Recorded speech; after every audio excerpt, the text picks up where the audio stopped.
We are live. We are here live at LASC. That's right. That's the acronym for LA School of Comedy. I once said that to a guy. He said, "Which were you calling the name?" And I was like, "Acronym."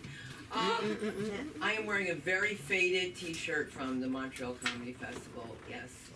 Just look what your life could be if you go on there for a couple of times. Okay, that's right. But guess what? When you guys audition for the Montreal Comedy Festival, they're going to want to know about your set. You know, they're going to want to, that's why when you take a class here, you have to work on a 5 to 7 minute set. A set that's going to tell you about yourself, this, that, and the other. So many of you come up here and every time you're like, I'm going to work on something new. I'm going to work on something new. Hey, Anya's always working on something new. You never say anything about Anya working on something new. And this is a man who's put in his time, his money, and his passion into this and has a course set that you guys probably never seen. But I'm going to see who's rude today coming in. Who's coming in outside? Anybody? Remember that shit?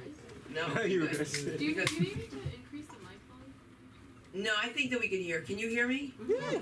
All right, yeah. It is on. Yeah, the mic is on. I think it's on. I've been here for almost 19 years and I still have the same disgusting, horribly shrill voice. But what I would like to say is I wanted to give a few minutes of the house to Anya for him to explain like what I'm talking about. And so Anya, explain please how you do have. Please tell them. Give it up for Anya for a few minutes because I want to submit you guys and I can't explain it better than he can. Okay. Thank you for that beautiful introduction. Ah. Cinda. Yeah. I mean, if I could chop it up a little bit, a few of y'all was here for that. I know Brendan called me real early. Mike as well. When I first got up in here, John, John Taylor's not here, but yeah, it was a while ago. Yeah, we got in here like fresh off college. I think it was like what 2020, 2019. Yes. Wow, 2019. And we came in here and I talked for 30 minutes. Uninterrupted. It was a class. It wasn't a mic. I promise. I'm not gonna run the light like that. I don't do that. Y'all know I be giving room or giving time to the room. You know, it might be 30 seconds, but I be giving it up. You feel me? I be giving it up. Pause that. I like that. Immediate catch. But yeah, we turned that 30 minutes of me just talking about my life and like a story of my first fight into 10-minute set, which was painful. Like we were in here like every time I was in here, like it was like 2 days out of the week, I think, just whittling it down. Like, all right, that was cool, but take that out. All right, cool, that was funny, but take that out. It doesn't really make sense for the story, take that out. And like we chiseled it down. Shit, Easton was in here like just throwing jokes in with like we just like were writing like, oh, well, add this punch there and take that whole joke out, and then like that'll give you time here to then do this and hit the core points. And it was a tough process to get through it. Honestly, I was getting frustrated because when I got it down to 15 minutes, it felt like, what could I take out? You know, like, and that sounds like a lot. Like 15 minutes sounds like a lot, but like when you start at 30, I took out half of it. You get me? And then we took that 15 down to 10, and we took that 10 down to a 7 on a good day because I remember I had a show. I think at was that Shabbat? Was that the place? Oh no, that was Chabad. Chabad, yeah, Chabad. Right. I did that. I think that was 7. I think that was actually 7. I think I cut it down to 7 for that show. It was really good flow. I just felt really good about it. But definitely like working on, as she says, a core set is important because it's just like something to have in your back pocket. You know, you just go to any show and they're like, oh well. You hear people talking about whatever they're talking about. It's like, oh, no one knows me in this room, you know. And like you said, introduce yourself, let them know who you are. Literally, the set starts out with my name is Anya Kachi.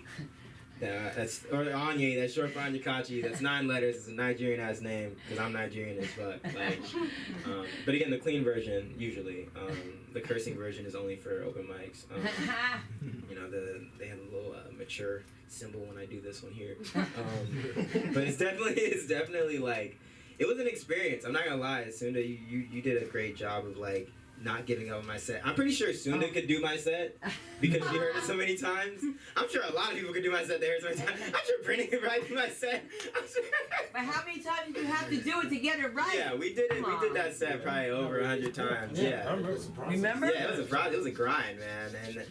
Yeah, it was fun. It was a fun process though, and it really got me into like the flow of being a quote unquote comedian and just like actually writing something and having like something, okay, we wrote this out, like I can write it out by hand. It's like if I go do a show and they're like, all right, we need to know who this is and where you're from. You can just kind of run to that. And it's really helpful to have in your back pocket even as like pieces of it. Because sometimes I just tell the fight story without the intro. And then the punchline doesn't make sense, but it's funny because it doesn't make sense. You get me? Like, there's shit like that in comedy where it's just like putting in like not necessarily like a ridiculous amount of work to get, 10 minutes sounds crazy, but like we're all crazy. That's why we're here. You get me? Like you knew that when you walked in that you were crazy. If you didn't, you're crazy. But hey, I'd rather be crazy than normal any day. So much love to LA School of Comedy and Sunda for helping me rock that out. Thank you, and thank you for speaking to them. Yeah. I have to hear that one more time. I'm like, Anya comes from Africa. He got stories we'll never have. Yeah, I'm always working on stuff because I have this weird thing where I get tired of saying stuff too many times, and so I just feel like I don't want to bore you guys. I like to just give you guys something new to get that fresh reaction from all of y'all because I love your reactions to the stuff when you first hear it. But how do you get over telling them you're going to do it over and over and over again until you get it right? I mean, honestly, treat it as if they don't know it, Right. Because honestly, and don't care. We do have the live here, and you never know who could be watching. And if you, yes, everyone in here has seen it, but maybe somebody on the other side of that just so happened to click in and they've never seen it before. So, for them, you give them that fresh show of, hey, man, this is what I have, and give it that same first show energy or the first performance energy, which I definitely think is great to work on, to get used to doing something a lot of times with the same energy. Because, basketball players, they play all day taking shots, they put up shots, but then they go to the game, they have that same energy, you get me? So it's like, we want to be professionals, we want to do this, we want to take this to that next level, and we got to treat it as such. So yeah. So respect the mic. Thank you so much, John. That sounds so crazy to start off with a speech like that, right? But I wanted you guys to know that because there's so many people that say that to me. There's a guy that I met here 100 years ago, and I can't believe he has the Benjamin Button's disease, but when you're half black, you might not have crack. Give it up for Brendan, everybody.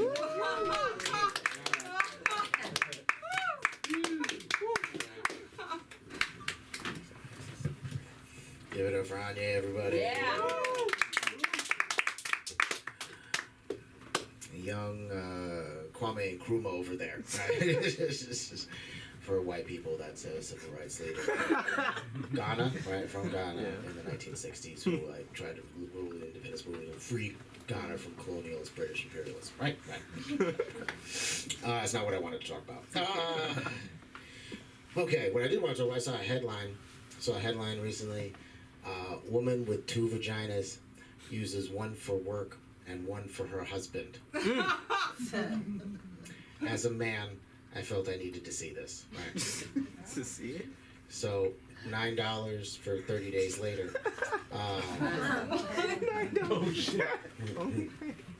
I'm staring down the nose of a double-barrel shotgun, if you will. This woman has 2 birth canals. All right, 2 channels. 2 channels. Kind of like before cable, you know what I mean? Kind of like shake the antenna because it's all snowy kind of thing. And just 2 holes. Look, it's like an owl, right? That's what it looks like, it's a little flap. It's like an owl. The thing that gets me most about this is the one for work, right? She got some work pussy, right? She got some home pussy and some work pussy, right? You think she comes home after a long day, just like, puts her work pussy on a hat rack? It's like, is it like dusty like work boots? Like she has to like fucking pad out her work pussy to shake it out, right?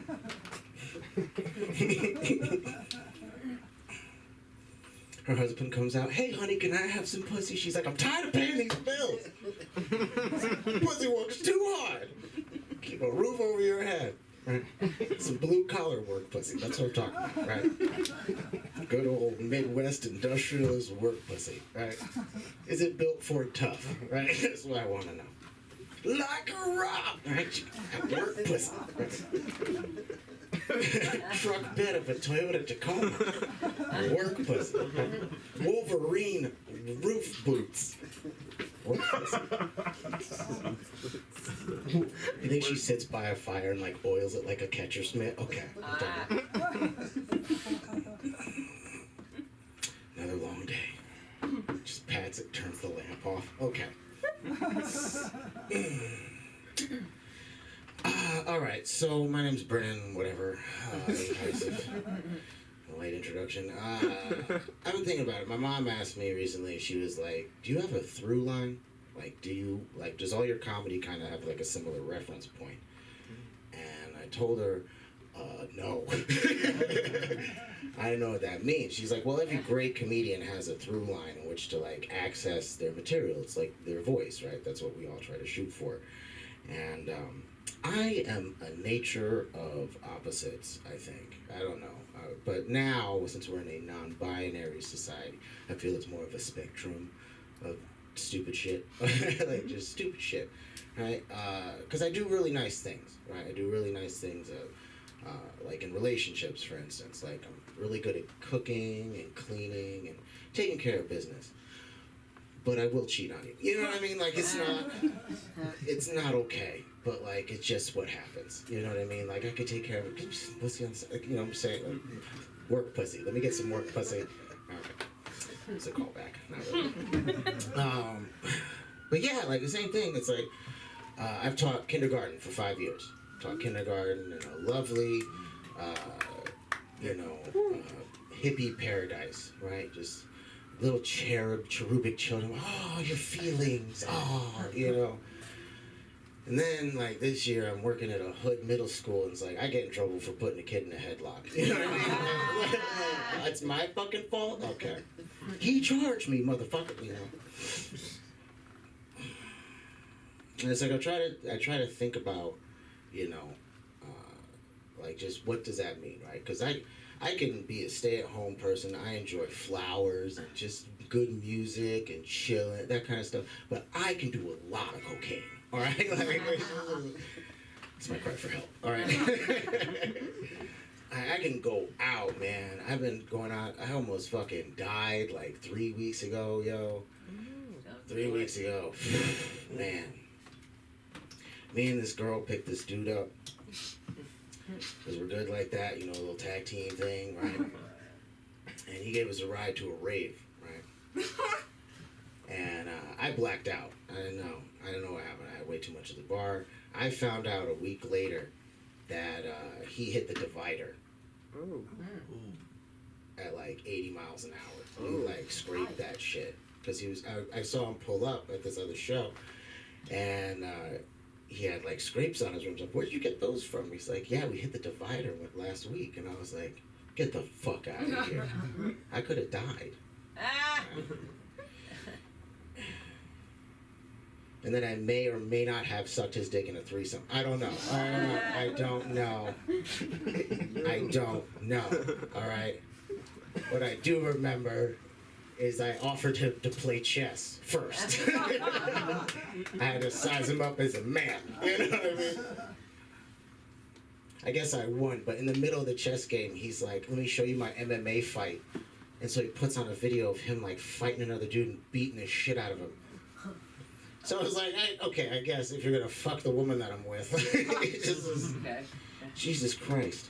I don't know. Some bullshit. Yeah. I just broke up with a girl. Broke up with that girl for a good reason. Yeah, my dignity. And it took 4 times. It took 4 times to break up. And I'm just trying to be, like, real super honest and, like, owning all my shit, being like, it's just me, it's nothing to do, because I don't really have, she's doing everything right, you know what I mean? It's just, obviously, I'm a troubled soul, and she doesn't deserve that shit, you know what I mean? I'm gonna go do my thing, you know what I mean? And, she took it hard. She took it very hard. I laid it all out very clear, you know, tried to take her feelings into consideration. And then, I just remember why, because she doesn't, social cues, you know what I'm saying? Like, just, hey, do you want to get your stuff? It's time to come. No! Like, just threw a tantrum.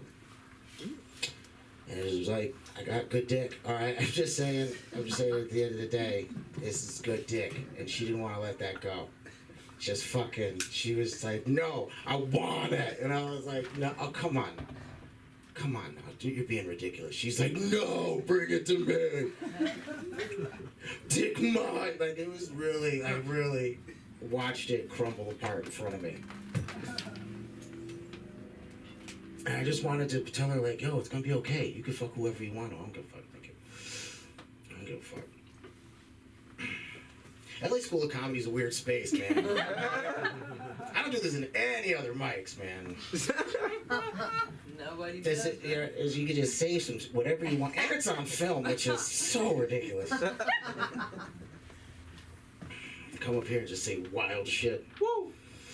Do Lenny said, it, "Woo." man. Yeah. Do it. Wow, All sure. right, going back to major headlines and topics, I don't think we ever thought that trans rights and guns rights was the intersectionality we ever thought would happen. You beat black people to that one, right? Excuse me. You can change this mic over, I'm so sorry. I smoked too much. Last bit before I get out of here. I was trying to work on this. All right, so a little bit more about me, right? My dad used to be in blaxploitation films in the 70s, right? He was in films such as Shaft and Truck Turner and Black Belt Jones, which is like a black kung fu movie, right? So like I have a kind of history in showbiz, and because growing up was hard. Because if I didn't do my homework, he'd be like, "No, listen here, job turkey," and then whoop my ass with the energy of a washed-up actor. All right. Platform boots, whooping my ass to a Curtis Mayfield soundtrack. Okay. And it was like, ba, ba, ba, ba, ba, ba, ba, ba. Ah, fuck, ah, you know. My parents' weapon of choice was Hot Wheels tracks. Hot Wheels tracks. Everybody's gotten like the extension cord and the belt. My parents decided on old Christmas presents just to drive the point home. All right, thanks guys. All right. That's so. You care so much. It's like it's anywhere. Why did you say that? Because I sprayed this already. This is clean. This is another mic cover. You know I'm too paranoid. I'm too old to get sick. Come on in. Come on in. The water's fine.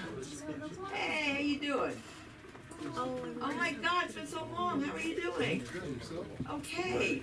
Sign in with her. Take care of that. Wow. Wow. This is strong. It sounds like my mother coming to get me a pickup time. Wow, it does. Hi, baby. This is having that. What the? Smells good. This smells good. We're all set. Listen, I just wanted to say that it's always good to have an eclectic mix of people, and this guy is no different. Colin, get up here and show us what you got. Give it up to Colin. Yeah. What you doing? What are you looking for? I was just gonna put my sweatshirt on, Why? but I can do as well. It was kind of cold. I don't know. I was gonna anyways. I did this before 2 months. Can I do it without my sweatshirt? Yeah. Okay. Come on, show us what you got. Come on, watch out. He's got some interest to cartoon. Watch out. What's up, guys? Anya, that was awesome. All the stuff you said. I feel like that was like a TED talk. Right? I've been trying to learn about comedy, and I learned so much right there. I feel terrible because I'm going to try new stuff now, but when I come back, I'm going to get my 5, 10, like super tight and do like. Yeah, it makes sense. It's like practicing a song. Right. You know, so that's awesome.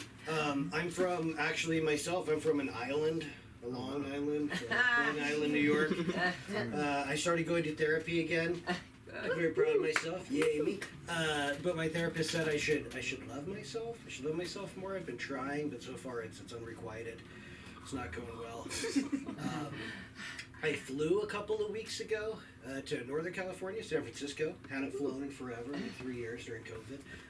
And I was fascinated. I forgot about stewardesses. They're sort of like, I don't know if we still need them, if they're sort of outdated now. They're sort of just like cheerleaders of the plane. Like if you survive a plane crash, it's literally a miracle. They will make books, write movies, or whatever. And they're so vague in the directions, like over here is this, over here, whatever. And I was thinking they have to deal with so much stuff. Terrorism, drunk rednecks you always see on YouTube just attacking them for some reason. But I thought, shouldn't planes have like bouncers? Like nightclubs have like bouncers. Yeah, I just think stewardesses, it's, less sorority house, more roadhouse, I would say, for best or less 1957, more passenger 57. Best movie of all time. I was going to try not to to look at this, but I might have to. Oh wait, no, I won't. I remember. I talked about this last week. Steroids. I want to start using them. I think it's a drug for winners. Like it's Mark McGuire, Lance Armstrong. It's the kind of drug where if you do it, you might win the Olympics. You might win the Super Bowl. Maybe the government's lying. They told us weed was terrible. They told us UFOs aren't real. Maybe they're not telling the truth about steroids. The before and after pictures when you see like on the internet when it's like meth or alcohol, it always looks terrible after, but steroids, they kind of look cooler. They look like professional athletes. They look like superheroes. I want to do it. It's like super meth with no downside. Really bad. Although I did read on the internet it does make your dick not working small. So it's super sad. What else? Yeah. But if anyone knows where to get them. Like fitness, and they constantly ask me to leave. What else? I'm gonna try not to look at my phone. Oh, dogs and cats. I did wonder this. Who would be better drivers? I think dogs would be terrible drivers. They would just have their heads out the window that weird way the whole time. They're colorblind. They would just run every light. If someone drops a ball on the street, God help everyone. And also cats. Cats would be terrible drivers. I got suckered into adopting one a couple years ago. I couldn't get rid of it. I think they would just tailgate you the whole time. I drive a motorcycle. People always do that. I don't know why. I think they would just drive with their brights on. You would let them pass, and then they would just start going really slowly again. They'd be terrible. Uber Eats. I've been doing Uber Eats on my motorcycle. It is exhausting. Another reason I would like to do steroids. I call it Pharaoh food now because literally the people who can afford it have to be pharaohs, and they act like it. They will send me these like literally 2-page treasure maps. They'll be like, my name is Lisa. I spent $50 on this sandwich. You need to deliver it to me to my feet. Every building you go to, it's like Vegas. They're all like Roman themed or Egyptian. I feel like Tomb Raider. You have like this little treasure map, and it's like get through the riddle of the call box. Like the numbers never work. The screen doesn't work. It's like Indiana Jones. It's all dusty. You get inside, and they're just tombs. You're like a maze runner. They're just like, come outside, please. If dogs could order Uber Eats, they would always meet you outside. Space, I'm the biggest space nerd in the world. Wednesday, the Senate, the U.S. Senate, this is historic. Kirsten Gillibrand, the senator of New York, they're going to have hearings on UFOs. This is, I think, the coolest thing ever. The next day, Thursday, 4/20, such a cool day, Starship, SpaceX. It's this massive rocket. It will like quintuple the amount of stuff we could put into space. We could build large-scale space projects now, permanent moon bases, nuclear powered, which there'll be like moon malls, I think. And if there's stores and things on the moon, there'll be eventually poor people on the moon. Eventually that would mean I will be working on the moon. And I just wonder, like, yeah, what's it going to be like? Will there be open mics, like moon mics? Moon mics. You gotta get there first. Yeah. I'll stow away like Titanic. They'll just make me sleep with the suitcases. It'll be all cold. That's all I have. But next week, I'm totally going to bring old stuff and work on Anya. That was super awesome. But yeah, thank you guys. Thank you. See how they listen to a man before they listen to a woman? Stop. It's true. I said to Anya, you gotta say something. Nobody's listening to me. They're all like, yeah, how come you let Anya do whatever you want? Like, we've been doing this for a minute. I saw him and he did something. Every time it's different. But you know what? Every time you come here, it's a different story. It's a different scene. And so, are we in? Are we out? You okay? I'm okay. No. Did someone walk in here by accident? We walked out. Welcome, by the way. Welcome to the zoo. What is your name, brother? Marvin. Oh my God, I'm starving, Marvin. Let's go up here. Come on, bring up Marvin. Let's do it. Before we scare him. We scared him. It's crazy. Alright, well, thank you for having me. This is my first time, so take it easy. I'm a little nervous. If it goes well, I can kind of knock it off my old bucket list and go home and be happy. If it goes bad, I'll probably spiral into this sadness of depression and probably leave my family, you know. Welcome. 20 years from now, my kid will probably be like, Dad, what happened? You went to open mic and never came home. I'm like, well, they weren't really fucking with your jokes, son. They didn't quite go over, and any kid of mine can't be funny, so I gotta do more with them, you know. But, you know, I sound a little funny. People usually don't expect my voice to sound like this, looking like this. You expect it to be a little more, not quite so proper, you know, so that's kind of one of my biggest problems. Don't feel bad if you kind of think that I don't sound too, you know, black, but it's one of my issues, you know. It's one of my biggest failures is the inability to strike fear in white people when they see me. It's just not one of those things. They feel at ease when they see me, you know. The other day I went out to eat, and the guy he saw me and my girlfriend, you know, of course she's black, you can tell by my voice, and he was just like, well, I'm sorry, we're not open for another 2 hours. We don't have any open seats. And I said, was there anything at the bar? And you saw this relief come over his face. He goes, you know what, as a matter of fact, something just opened up, you know? And I was just like, wait a minute, were you racially profiling me? And then once you heard me talk, you stopped racially profiling me? You know, so it was it's okay, because growing up, people used to always say to me, you know, Marvin, you don't sound, you know, tough enough. You don't sound black enough. And I'm like, you know what, shut the fuck up, Mom. You're not instilling kind of any type of self-confidence in me, you know? And so, you know, my girlfriend says, I don't respect women. That bitch doesn't know what she's talking about. But what do you expect, though? My first experience with a woman romantically was, you know, 7th grade in my room with my computer watching porn, you know? That was my first sexual experience, you know, watching 2 adults have gross sex. And, you know, I thought to myself, this is what my penis is for. And this is how I show a woman I love her, you know? And my first girlfriend didn't kind of instill any type of sense of, like, truth in me. Her response was, or her motto for that was, what I won't do, another bitch will. And I said, I'm not quite sure that's right, but being that I'm the one that's going to benefit from this faulty ideology, I'm going to go ahead and accept this head from you. And my theory was, where do we get this fucked up misogynist kind of ideology that women must suck our dicks or all these things, or like there's some type of magical woman going around sucking unsucked dicks, you know? That doesn't exist, right? Like there's some type of dick sucking fairy out there that you leave your unsucked dick underneath your pillow at night and you wake up with a sucked dick and a Hershey kiss to you. And then based off the size of your dick, she leaves, you know, if it's a small dick, maybe $1. You know, for me, she's probably leaving me 50s, you know? I'm not bragging about it. I'm in 50s, you know? But needless to say, we kind of fizzled out. She was toxic, you know? And so I'm with a new girl, equally toxic, but not quite as enthusiastic about head, so you can't win them all. But the number one killer of your relationship, of the intimacy at least, is moving in, right? Moving in with your partner is like the number one deterrent of intimacy, right? It's like being a chocolate enthusiast and moving into Willy Wonka's chocolate factory, right? There's gonna be some shit that you can't unsee, right? One day you gotta walk around the chocolate swimming pool and you see a little fucking hairy Oompa Loompa passed out covered in chocolate, and there's gonna be shit floating in the chocolate pool, you know? At the next week's testing, you're not gonna be able to unsee that. You're not gonna feel as enthusiastic about eating that chocolate, you know? I feel the same way with my relationship, you know? I go in the bathroom and there's a pair of underwear drying with a little brownish, reddish stains in them, you know?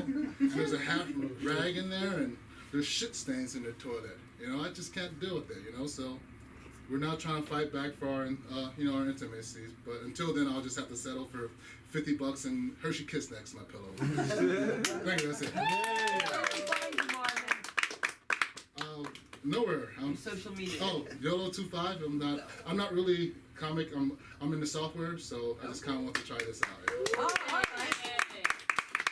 At least he's a man who admits that he's accepting his software, and that's great. If you think there's a dearth of women, think again. Come on, hijo, show me what we got here. Mijo, mijo, mijo, mijo, mijo. I say hijo, mijo. Mijo, hijo. Is somebody spilled water down there? Huh? Somebody spilled something there? Where? Behind you. Oh, I did probably. Okay. It's my bottle. Okay, it's just water. Okay, that's okay. Come on up. Give it up, give it up!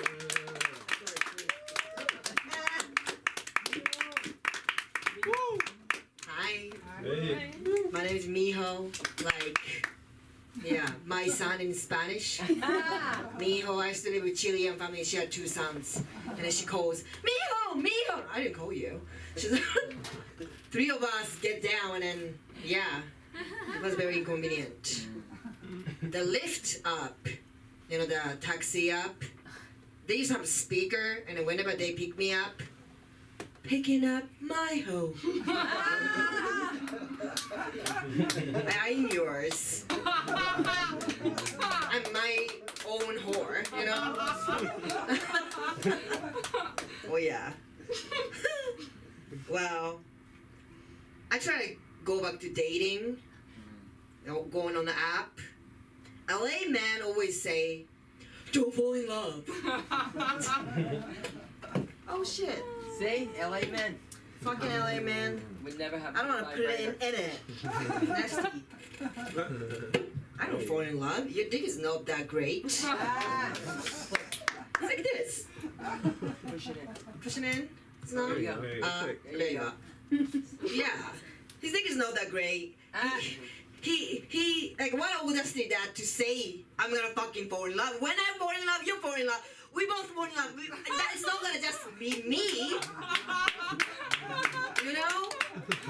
Idiot. I'm not gonna forget that you said, oh, I said, oh, you know, I have ADHD, I have poor working memory, so I can't remember that too many stuff. And he said, oh, I like that. I like women with big booty and no brain. I'm not gonna forget that. Don't tell me I'm gonna fall in love. I'm not gonna fall in love to you. His dick is not bad. So, I'm gonna go back, but I'm not gonna fall in love. So, story about good boy in my purse. Good boy, you know? So that's when I hook up with okay guy. He was really fucking okay. He's so okay. He wasn't that good boy. The good boy was his puppy. His puppy. It was Pug.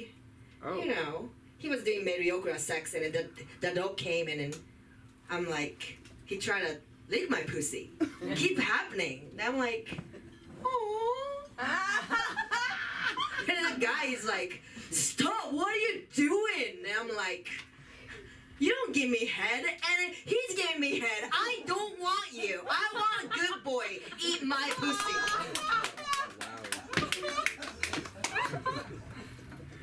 He does for you. Really. I hate men. The one don't give me head. Like, and then they say, can you suck my dick? Can you suck my dick? No. You eat my pussy first. Right. Now think about that. Maybe I'm not gonna do it. Maybe. But you do it first. Like, pay first, you know? Oh, God. So, I finally have a habit of going to work out at gym like almost every day. Healthy lifestyle. It's for brain. Booty is like bonus, you know? Not for it. I'm not going there for my booty. But workout is like toxic man with big dick. Like, God, you don't want to see him. He's gonna say something inappropriate to you, you know? He's gonna hurt your feeling. But his dick's so good. I'm fucking stupid happy bitch after that, you know? So, yeah. I don't want to go, but I'm gonna be happy, so I gotta go. Go to the gym. And then also, the guys don't go to the gym and he still thinks he's sexy.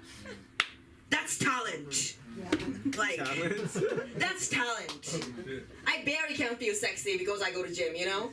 Like, you don't go to gym and then you are proudly saying you are sexy. That's talent. Really.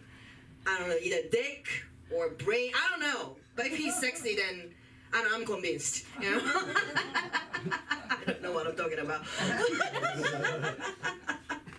So I thought it's really weird that my best friend can't see my pussy.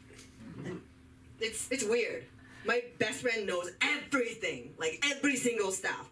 And it's weird to show my best friend show my pussy. I don't know how to explain. How did it happen is that I was just FaceTiming with my bestie, and there's like a FaceTime like screen sharing function. And then I wanted to show him, my gay best friend, show him a dick pic, right, of the guy, and then if he's sending me dick pic and I'm sending back something else, you know, then I'm like, oh, you finally saw my pussy. I was like, they're the only thing you never seen, like, so far in this friendship. It didn't get awkward or anything, you know. But isn't it so weird? Like, my best friend can see everything about my pussy. Then like a random guy on Tinder can't see my pussy. That's weird. That's weird. Why he can see that? He doesn't know nothing about me. He doesn't deserve to see my puss. Maybe not. I'm so getting hot. Is he hot or I'm just talking about pussy too much? I don't even know. How long do I have more? You have 3.5 minutes. Really? I have a lot of time. I should do one more thing. I didn't write it down in here. Oh, okay, I'm gonna talk about this. So, from yesterday, I'm obsessed with this Chinese tea oil called Rao Gan Mar. It's made by Chinese lady. Like, there's a face of Chinese lady literally on that jar. That shit is so good. But how I discovered it is, so I went to queer speed dating thing. I'm bisexual, so there was a bunch of lesbians. I was surrounded by lesbians on Sunday. It was nice. It was pretty cool people. And there's a sandwich store. Like, they had a like sandwich tent thing. And then I got just normal like grilled cheese. And then she put that oil in the sandwich. The white lady, white lesbian, she put the tea oil in it. It was so good. I was fake Asian person for a long time, and then got introduced that tea oil by white lesbian. Shame on me. That shit is so good. You're gonna find it, then try it. It's so good. All right, I'm gonna do one more thing. My best period joke I ever had. This is based on Queen's song "We Are the Champions." But I'll call it "We Need Tampons." Sing it, baby. I pay for my tampons month after month.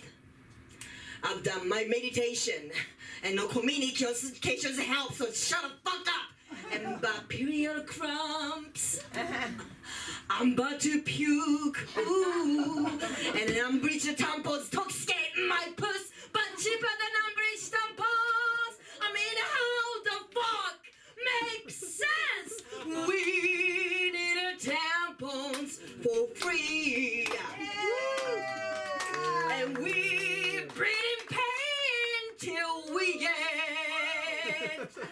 We need a tampons. We need a tampons. No matter of a pussy, if we don't get free tampons every month.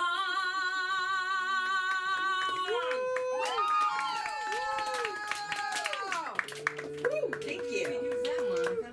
Right? Oh, look at us doing auditions in the middle of everything. Give it up. Oh, Google my name, Miho Fuji, MIHOFUJ. I'm famous enough to pop up. Right.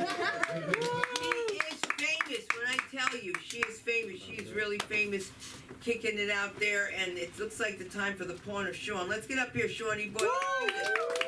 Yeah. Woo. Oh, hello. Hello. How's everyone? Good. That's good. All right. I just got back from Coachella 5 hours ago, man. And I noticed, okay, I don't know if you guys have been to one of these festivals. No one knows how to sing on beat when they're singing along. It's like they're like, let's make a festival so expensive no minorities can come in. But they didn't think, how's it gonna sound? It was like really bad because there was like songs everyone clearly knew as well, and they were still. It could be like A, B, C, and the crowd was like F, G, A. Damn it! Oh man, dude, I literally saw Bad Bunny. Like, can we try that again? This is the first time I heard him speak English. Too. Right? Dude, there's a lot of moments where people were like, "Make some noise! You heard this album," and the crowd would go. They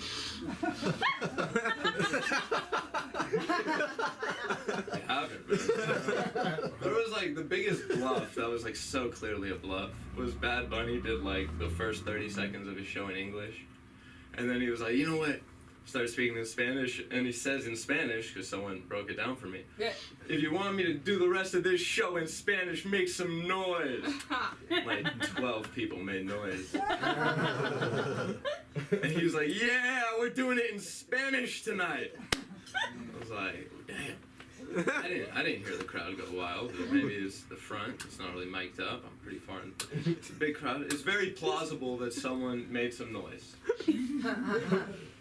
But then he had Post Malone on stage. I realized he couldn't carry a conversation with him in English.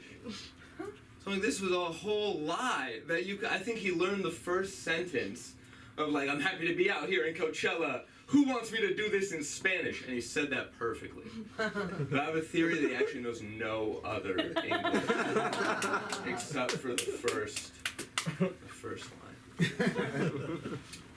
I accidentally took a date to Coachella. Accidentally. I didn't even know what was happening, but it was like I was robbed. It was like, you know, like those old people, they go get their door fixed, and then they signed up for like some magazine for $1 million a month. It was like, I didn't even know what happened.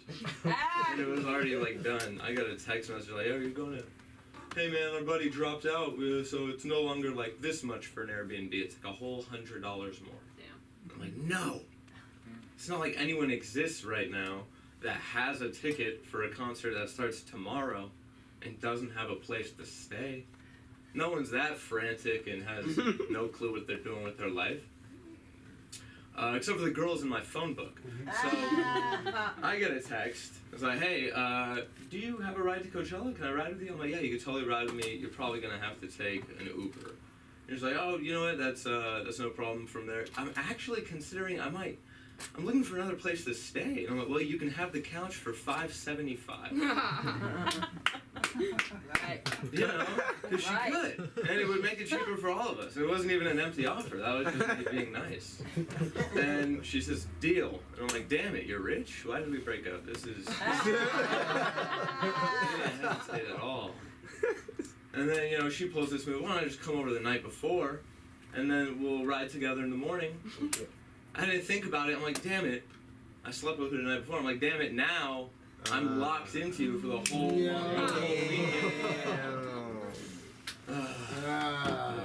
Got him. It was like when I first got the ability to get my own phone plan, and I got like Sprint, and it signed a 2-year deal. It was the dumbest decision you could make.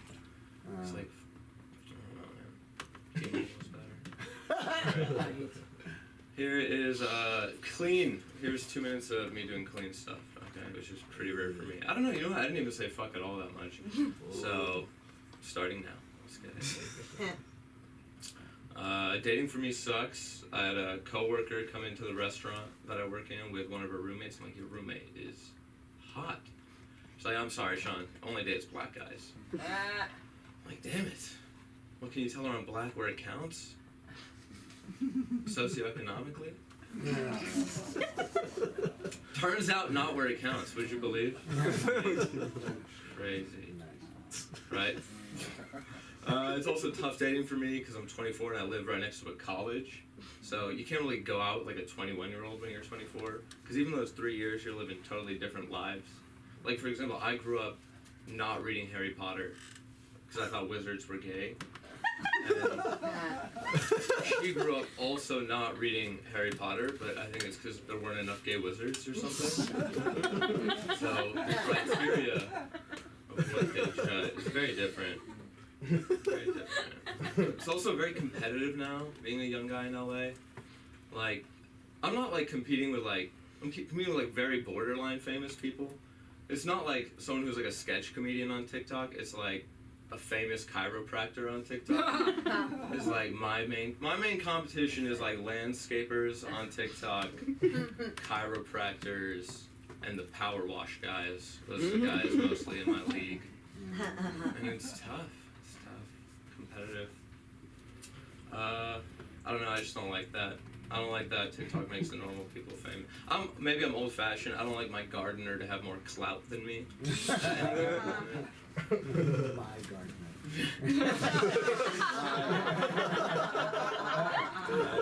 Oh man. When I'm in like a dry spell.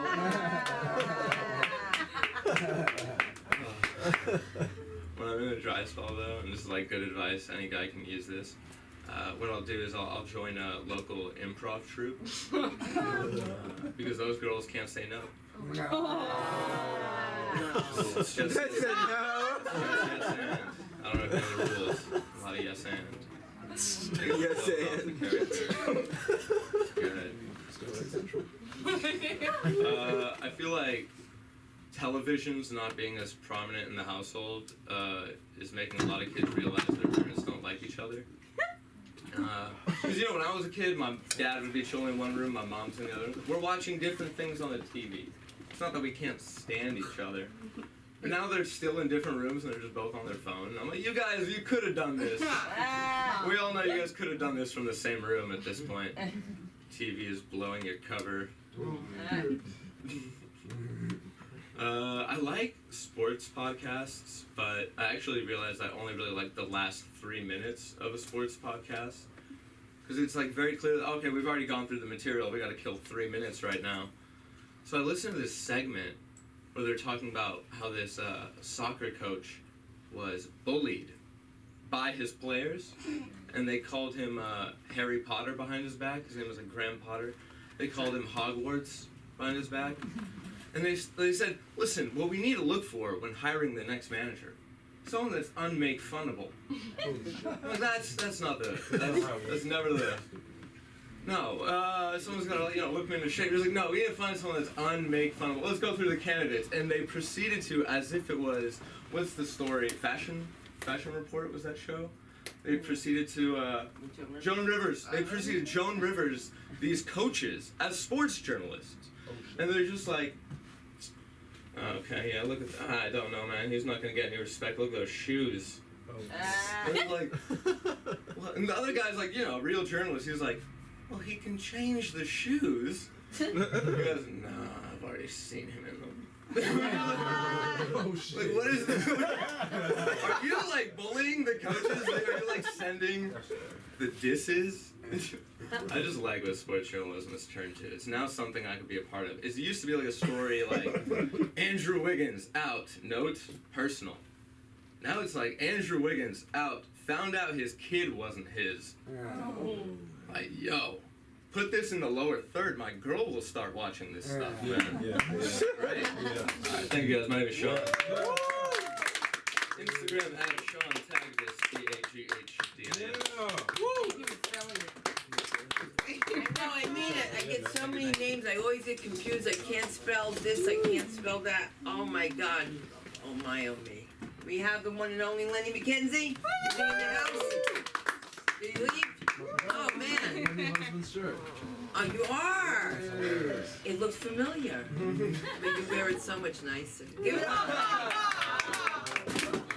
So sorry. I have half as much money though. Some old shit. I wasn't talking about your husband, Cinda. Wow. That was me. What's up, everybody? Good. Yeah, you don't have to be here. My name is Lenny. I graduated high school recently. Yeah. I was struck by tragedy in high school multiple times. My last day of high school, my house burned to the ground. And worse still, was my own fault. Left for school early one morning, cooking myself breakfast, forgot to turn the stove off. By the time I got home, I learned that my house had burned to the ground, just completely to the ground, and my family had made it out the front door. I still beat myself up over that incident each and every day, though. You know, I just really wish I remembered, you know? Just really wish I remembered to lock the front door.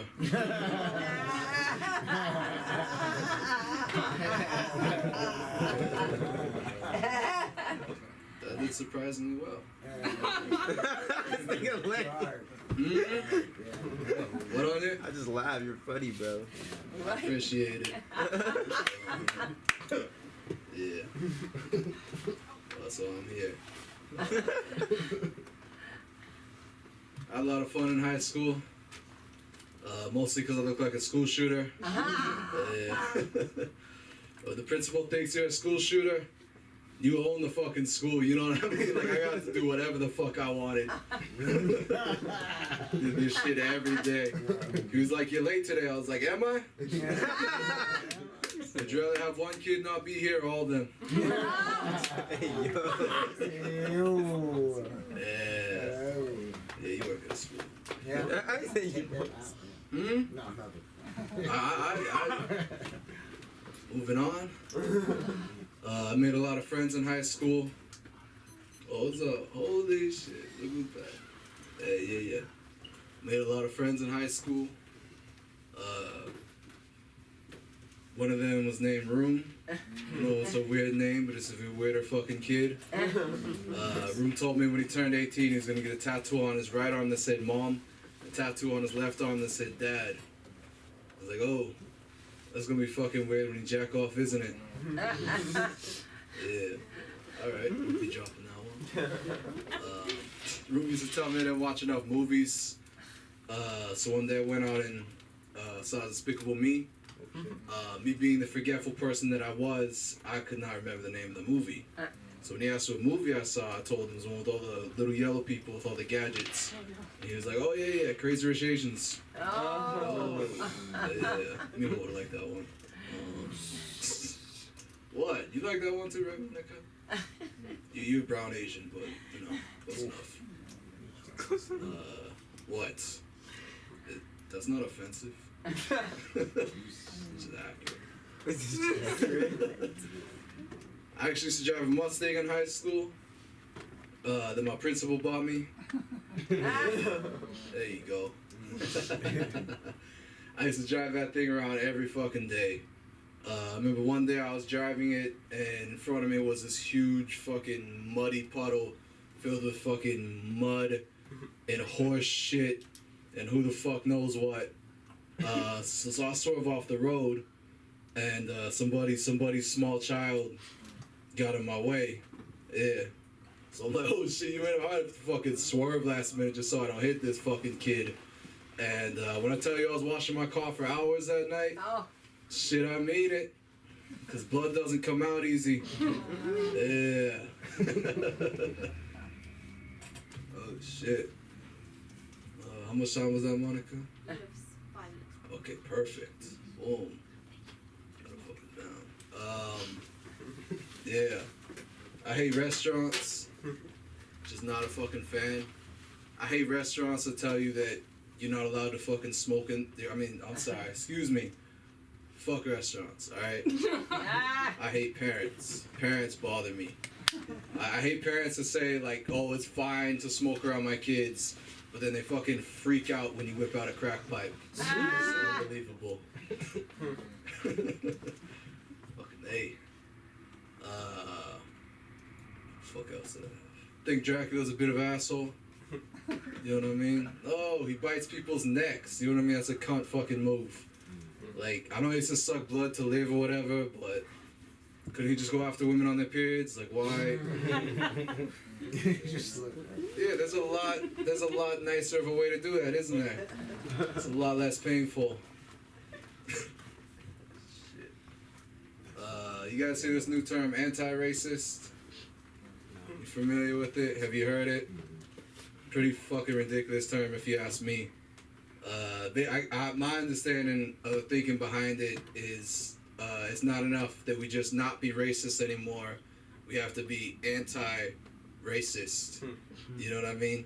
That's a little fucking silly to me because the original thinking was if you don't like racism, you'd be pretty fucking against it. You know what I mean? There's not a lot of in between there.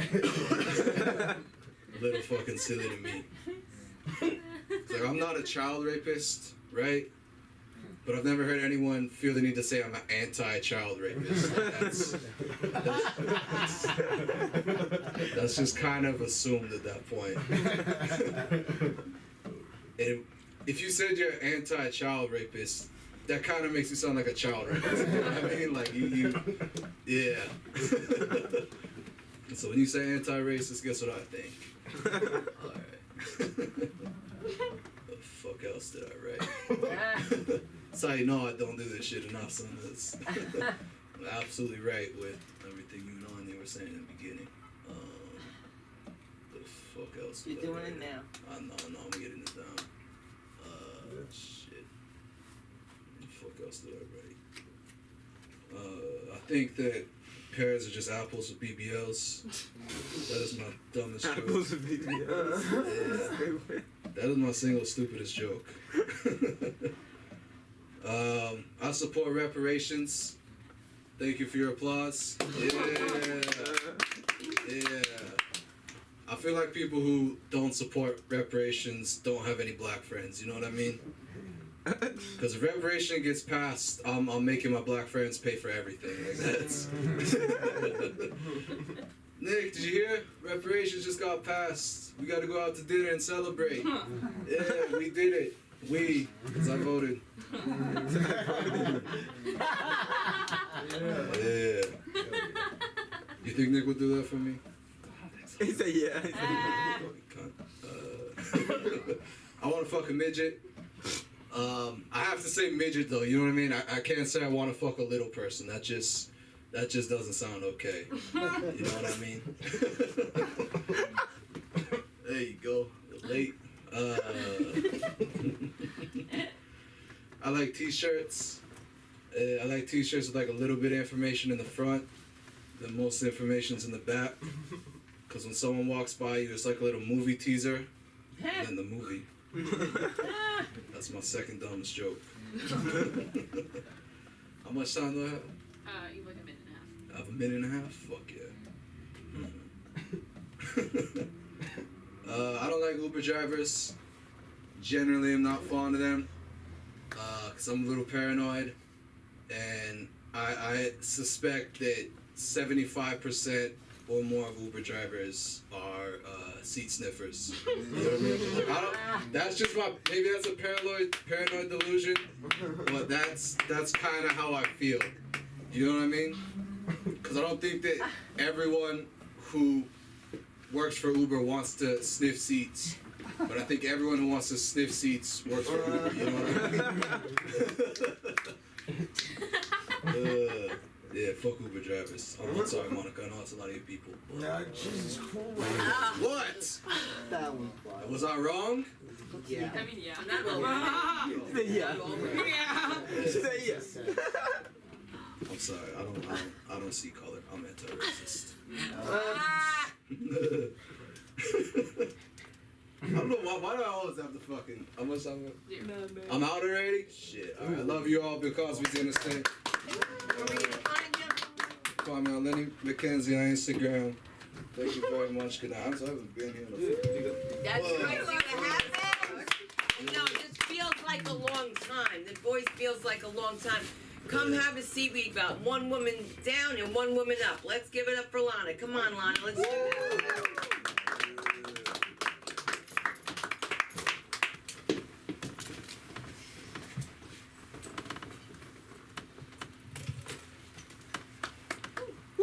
Hi, everybody. Yeah.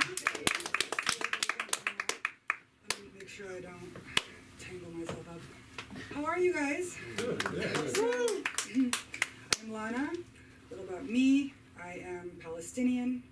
If you do not know where that is, is. That is okay. I do not expect you to know geography. However, it is in the Middle East. Not to be confused with the Mideast, which I am told by a girl I met at a Google event is like Ohio. Our national anthem is "We Will Rock You."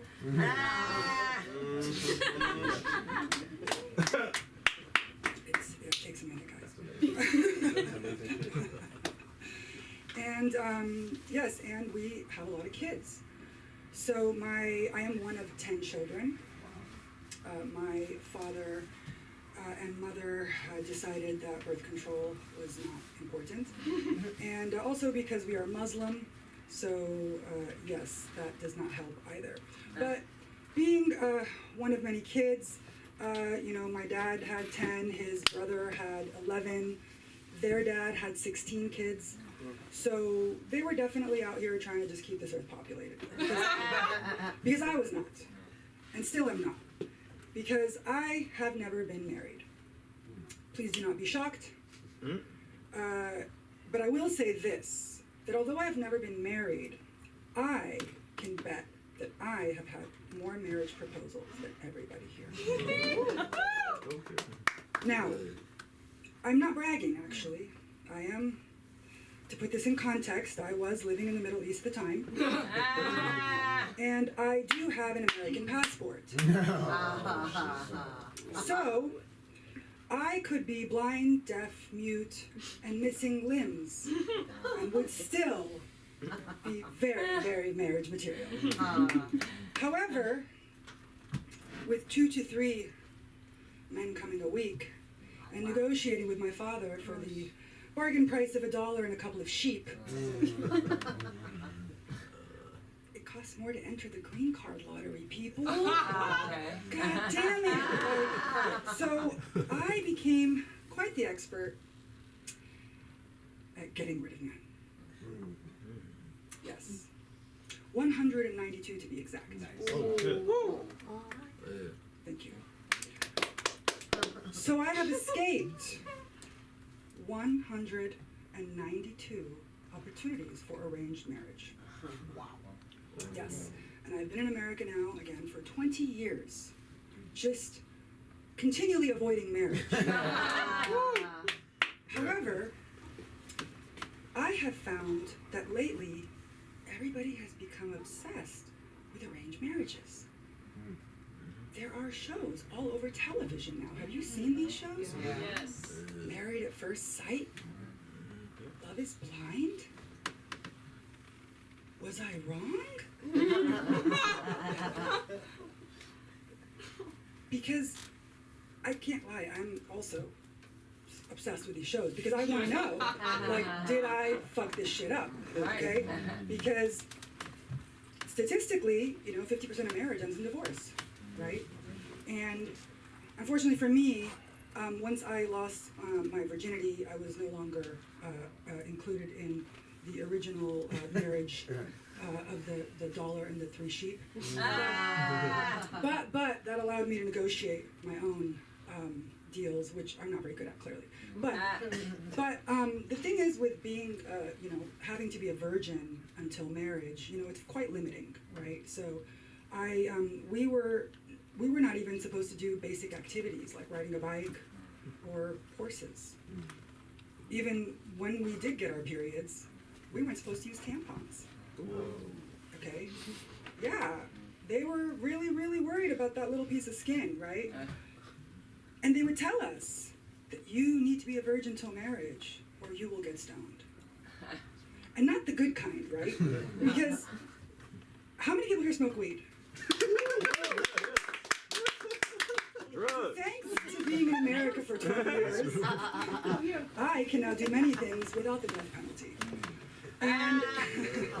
And one of them is smoke weed legally. But I do recall the best and most exotic strain of weed I have ever had. And it was actually while traveling. I was in Bali, and that is a country where they have the death penalty for drugs. So, of course, I was not going to risk it myself, but I was at a party, and, somebody else had some weed. So I was like, awesome. So I take a hit, and when I exhaled, this 4'11" Balinese woman was really close to my face. And she asked me how I liked it. And I told her it was great. And she leaned in even closer, so I could feel her breath as these words left her lips. I brought it in my pussy. I'm not gonna lie, I was in shock for a minute because this woman risked her life to bring weed to a party. And I didn't even know it was a potluck. So I thanked her profusely for her service, of course. But that was the best weed I ever had in my life. I do not know what that woman had in her wop. But she was cooking some amazing shit in there, okay? Like some little baking soda. I don't know what was going on, okay? But I came back to America and I was like, that weed. I couldn't stop thinking about that weed. I'm like, speaking of green card, I'm not gay, but I was gonna give that one a green card. That's a green card marriage I would support, okay? But it also, it got me thinking, because has all weed that I've smoked outside of America been pussy weed? Because when I was in the Middle East, I met this girl from Chicago, and she had weed. And when I asked her how she got it, she told me she brought it with her. Now, again, I didn't question this at the time because we were supposed to be virgins till marriage, right? But joke's on them. I lost my virginity to an Egyptian DJ who was hung like Seabiscuit. So, yes, that was fun. But, sorry, there was a couple other things I wanted to work on. Okay.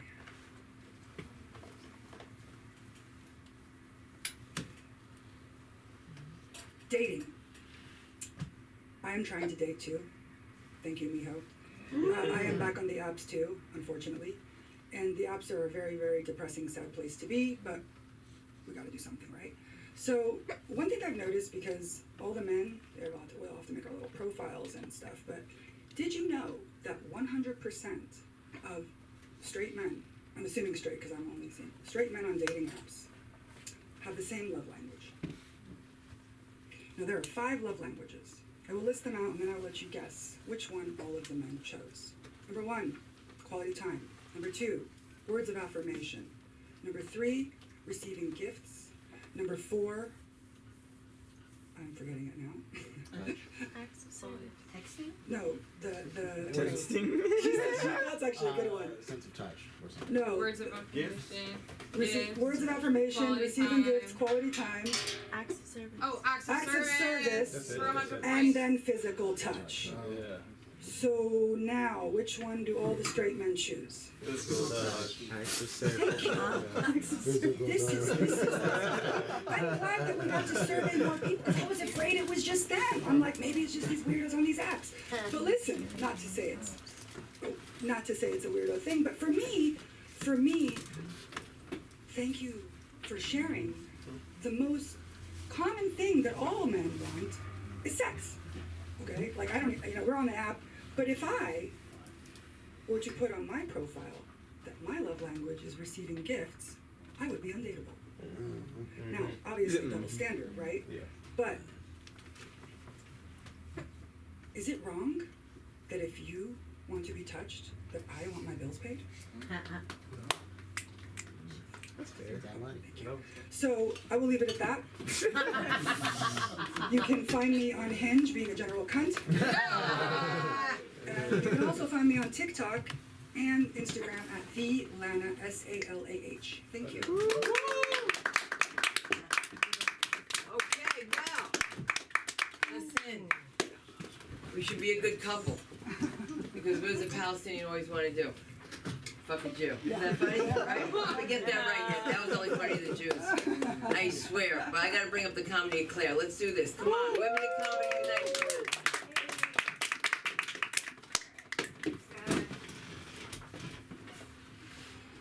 Doesn't smell like mother anymore. Disappointing me again, Mike. Mike. I'm under a lot of pressure recently. For the first time in my life, I've been befriending straight women, hanging out with them.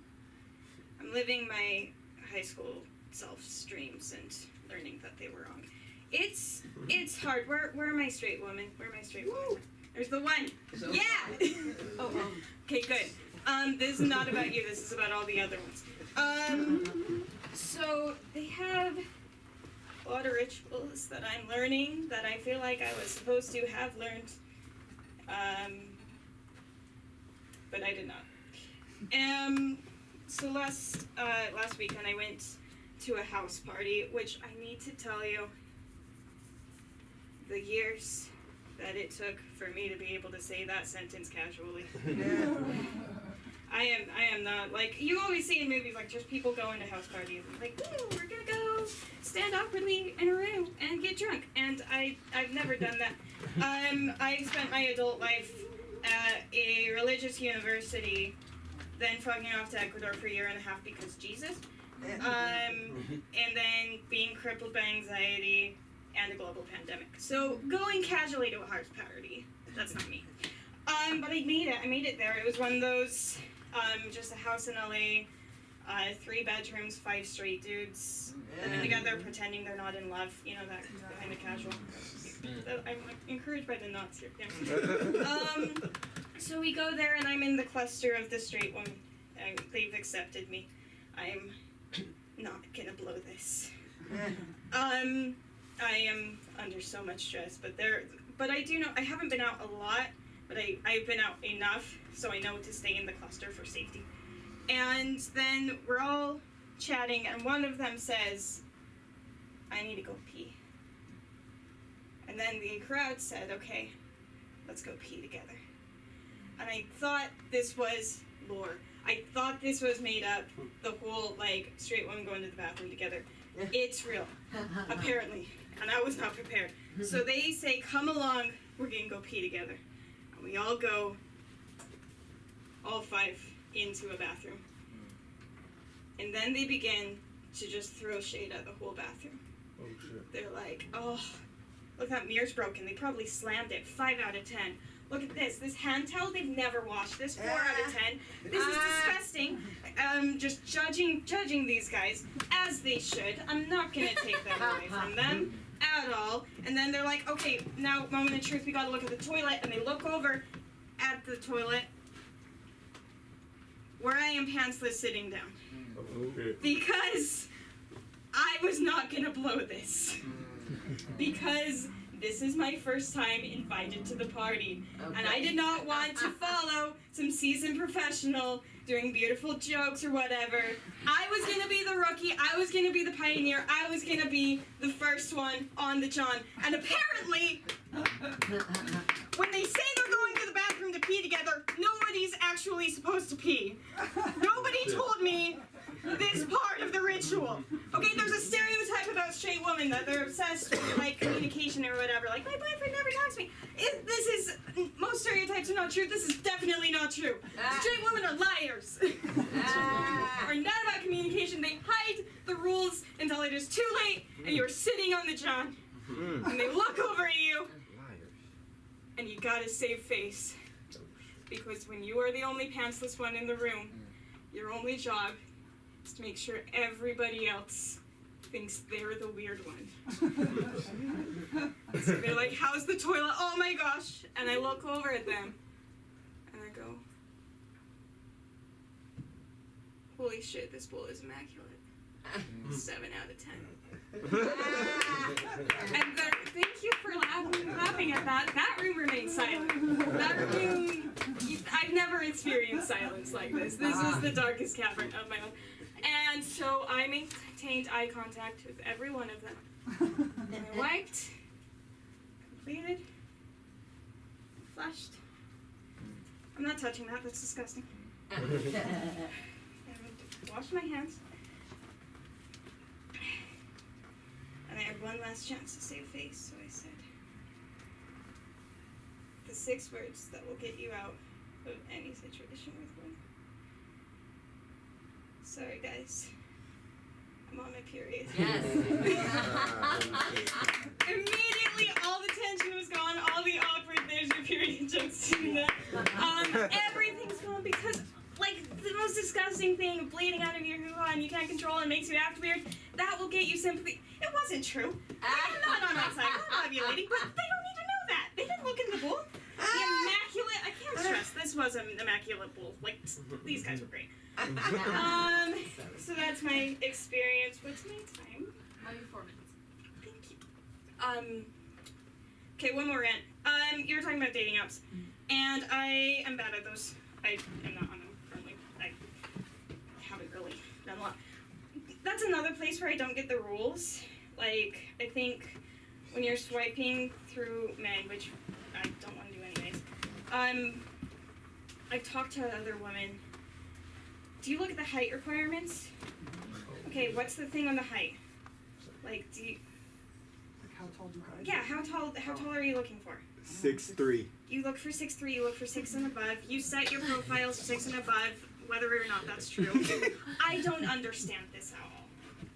I will never understand this. Okay, if you're telling me I have to be in a room, vulnerable and intimate with someone, that I have to be emotionally open, they have to know everything, like I'm looking for a partner, I need to know that that person is somebody that I can take at a drop of a hat.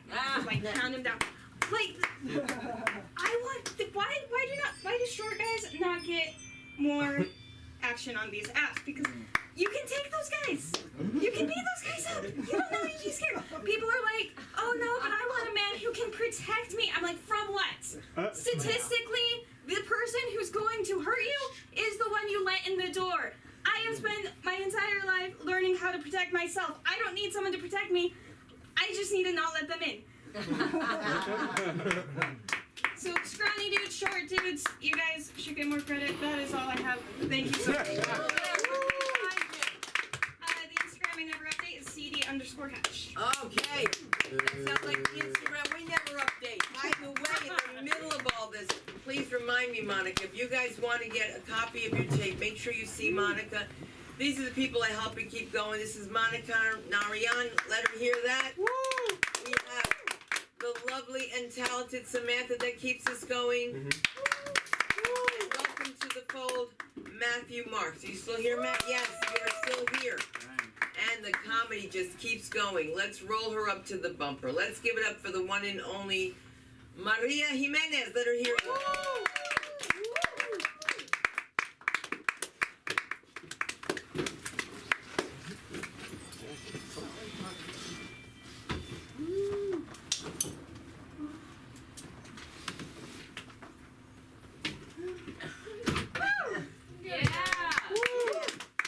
Hello, everyone.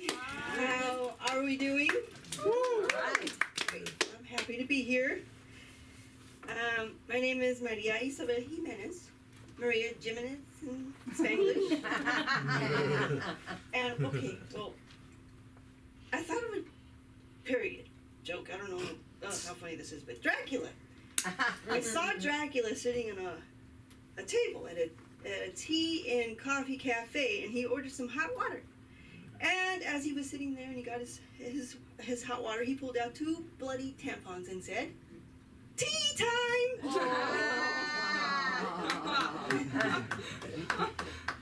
So, I love LA. I love LA, but the one thing I hate about LA traffic is when somebody pulls up to my bumper, baby, and proceeds to tailgate me, which I call ride me. And I forgot. Ride me. Can I start all over? No. Okay. Tell us what you do, man. Come on. You don't even need that. Mira, no es la verdad nomás. I really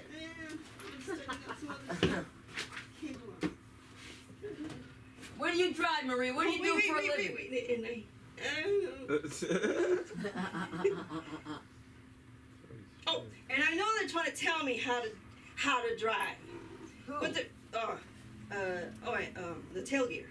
Okay, so they pull up to my bumper, and I know they're telling me how to drive, but they pull up to me in a little car, because where I'm sitting from, all cars look like little cars, like smart cars, and so it's unanimous to, oh, I can't do this today. I can't do this today. I'm so sorry. That's not true. No, Maria, let's do this. I'll be here next time. No. Stop it. This is how we do it.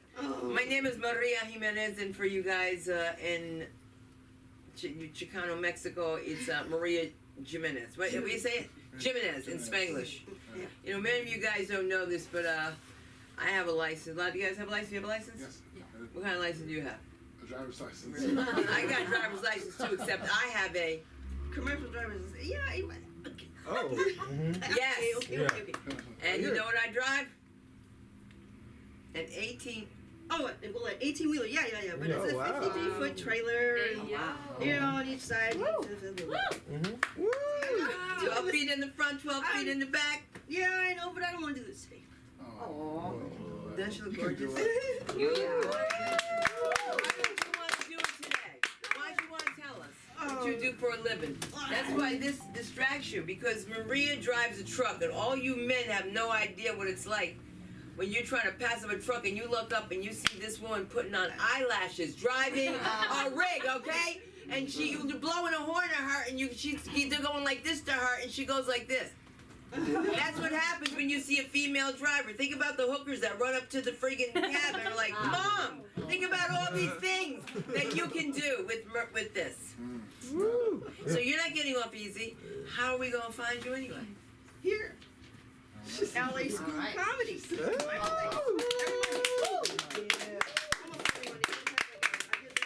You look beautiful. You can tell that Taja did her makeup. Oh my God, see, everybody's feeling fluty, but we're in the house with Mr. Michael Moody. Let's hear it.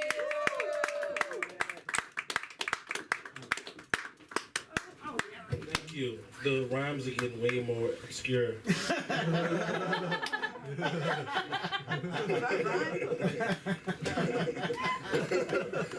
Hey, you guys good? Okay, so there's been a lot of sexual innuendo wrapped in this mic tonight. Let me just address what I can think of. The head thing, that's real. I've had that happen. I was house sitting with a girlfriend, and we were cleaning we were living in her aunt's house for like the week, and then I cleaned her stove. And she was like, did Mike clean the stove? Like with like a fucking with like the, what do you call it? Like the hard Brillo pad. Brillo pad. And she was like, yeah, he did. And she was like, yeah, you gotta suck his dick. Like, you gotta really get into it. You gotta really go all, and I could hear her because she did it in the phone, like on the room. But she didn't do it. Bitch. And I was mad about that.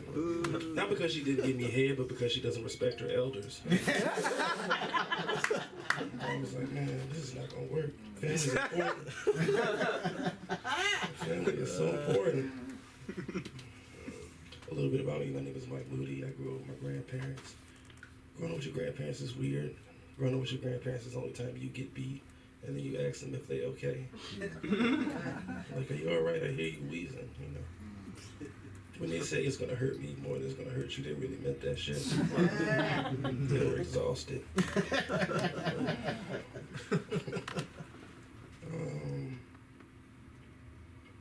I be doing comedy all the time. This is like my main thing now. It's cool too, and I enjoy it, but you know, so much so I'm not even paying attention to like regular stuff happening. Like my friend has a son, and I called him, and he was like, yo, he's over here. He's like taking his first step, and I was like, yo, I want you to listen to these jokes I got, like, you know what I mean? He's like, no, it's like his first steps, and I was like, yo, I just want you to listen to this shit.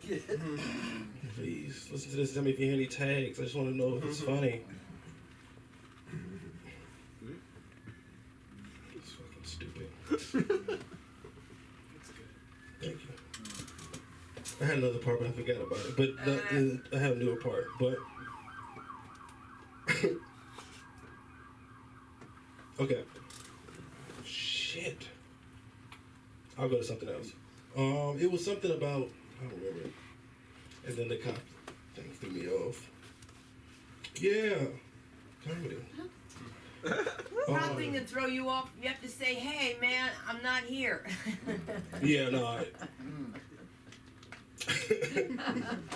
Pardon me, y'all.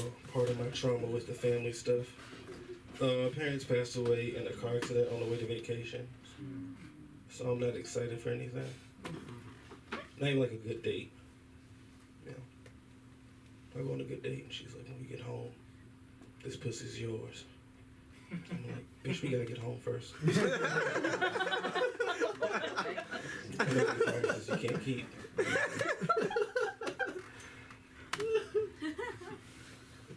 I've been watching a lot of like videos on TikTok lately, and I've been seeing a lot of like cops playing sports with black kids. You guys seen that before, right? Yeah. Isn't it disturbing? Just a little bit. I feel disturbed by that. I feel like every time that the cops shoot an unarmed black man or do something on TV, they should put out one of those videos just to even the score out, just to even it out. So it could be like, cop shoots unarmed black man after getting crossed over by a black dude at the local Y. And every black person would be like, well, did you see the way he crossed him up, though? He knocked him down to his knees. It's basically assault. I can't. He can't even play.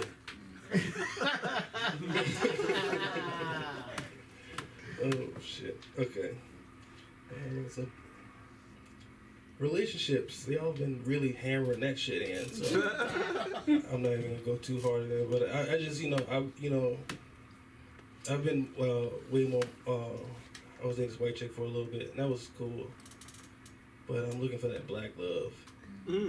Real shit, black love, you know what I mean? Anybody seen the Habib show? That's what I'm looking for.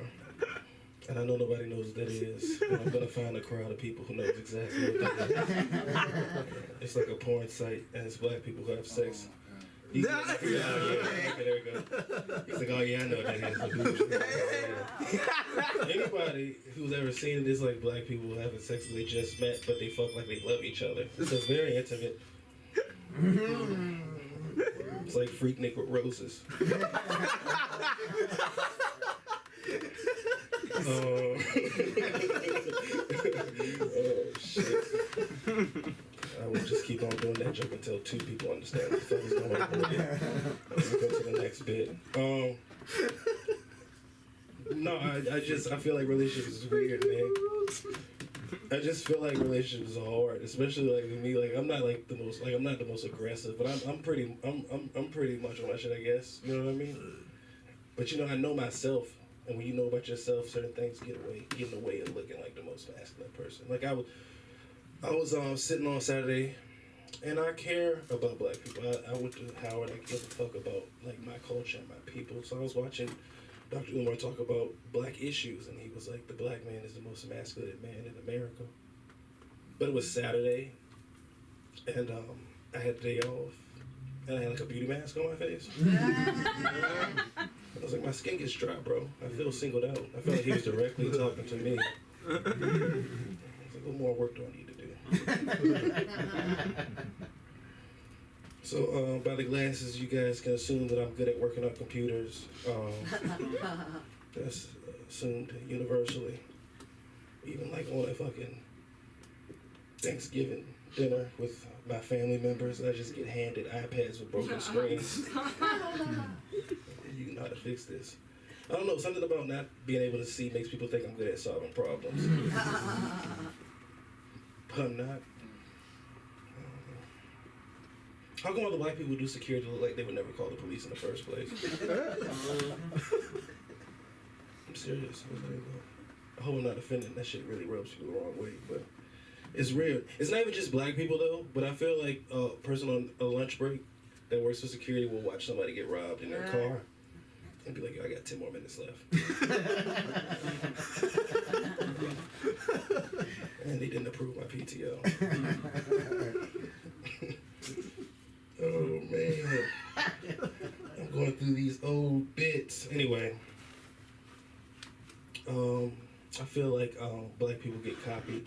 You can tell on social media. Thank you. And you can see it because like like the voices and stuff. People pantomime and shit. You know what I mean? Like anybody remember like Lil' Kim? Like I don't know who Lil' Kim is, right? Lil' Kim is like a prominent rapper in the 90s. She was literally the first one that really made waves. And then she got like caught up to go into like Europe and European fashion shows and like different places around the world, and she got caught up in like the European standard of beauty, and she like put a whole bunch of like Botox in her face and made herself look different. I want you guys to know that right now to this day, Madonna went and got that same face. Okay. She was like, "Give me the black inferiority complex." She pointed to this shit like a barbershop haircut. Okay.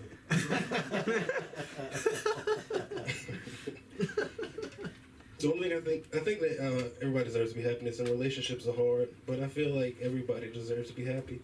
The only thing I think is hard sometimes is like pronouns. I think when we choose to express the pronouns, don't you feel like sometimes it might be the wrong time? Like, what if the world ends and somebody, like, you trying to grab somebody's hand off a ledge and like, "Yo, bro, I got you," and they're like, "It's not bro," and they're just hanging there. Like, "You will address me as them, nigga," and then you have to like pull them up. There's no prejudice. I only say it because I feel like they, them is like the hardest pronoun. I feel like they stole that shit from the Illuminati. Like, who killed Tupac? Them niggas, bro. They did that shit. What about JFK? Them niggas as well. They are they are a dangerous group of people. Thank you guys so much. Oh yeah, Mike Moody 91, and then Moody. That's last name. Right, and your show's coming out next month. Oh yeah, I have an album I'm doing next month. I forgot. Yeah. I'm glad I got a memory. And I'll tell you guys about it as it's happening. I'll be here. Thank you. I'm gonna bring up this next comedian, and then I want you guys to be sure that you have all your information with Monica. I don't know if she's a female performer, but there's something she could do too there. But all you girls, you know you have to see Monica afterwards. I'm gonna bring up this lady who's gonna finish hosting. Samantha, I want to thank you for everything. You and Monica keep it together, and I see the men always run out. So, here we go. And this is Samantha.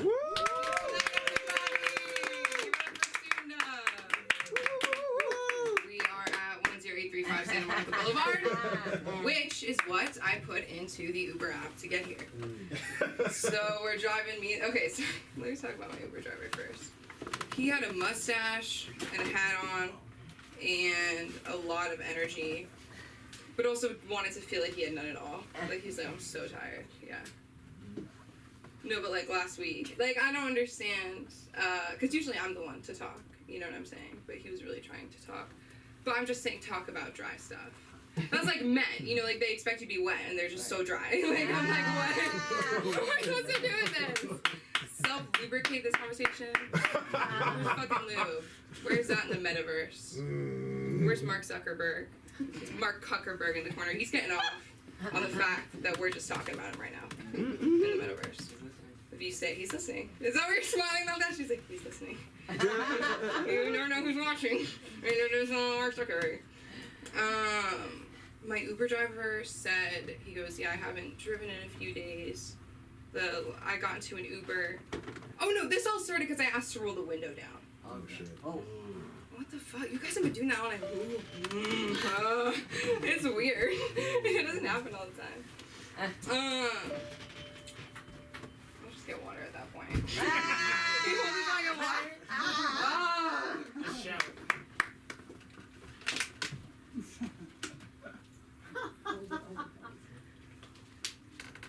Oh, the men are leaving. Give it up for Matt, who left. He's gonna probably come back, I don't know. He's tall. It's just, we were all trying to work behind that computer, and on my way here, I was thinking, like, this is gonna be so physically awkward. And it was. But we made it through. My Uber driver was like, "Yeah, I spent the night at my homegirl's house." And at that point, I was like, I want to tune out so bad. There's no music. And I did roll the window up because he was like, "Well, you can have it down." But if it starts making that sound, you know, maybe you could just do a little bit of crack, you know, like if I'm going 40 and it starts making that sound. I was like, just tell me to fucking roll the window up, bro! Like, I'm not trying to, like, really elongate this conversation. I'm only telling you this because it's actually really frustrating. So, we're driving here, and I assume, you know, because I'm a frequent fucking Uber, I should get a Premier, like, card. I've had the same Uber driver twice in LA. Wow. Rare. Rare. His license plate was "We Are Love." Aww. I get in the car. He looks at me. He goes, "I know you. Like I'm a fucking celebrity. Yeah. Come on. I know you. I Uber. I'd pay you to fucking take me places." So, yeah, I guess I could talk about him too. Basically, he's a spiritual guru who, you know, obviously we follow each other on Instagram to network.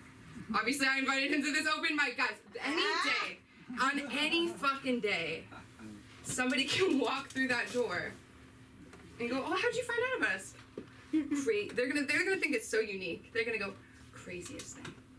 This girl was in the Uber and she has some fucking glitter on her fucking eye and I hope my paralyzed Uber driver comes in. Have you ever been in a car, seriously, and someone's driving you, and halfway through they admit that they only work from the top up? That's trust.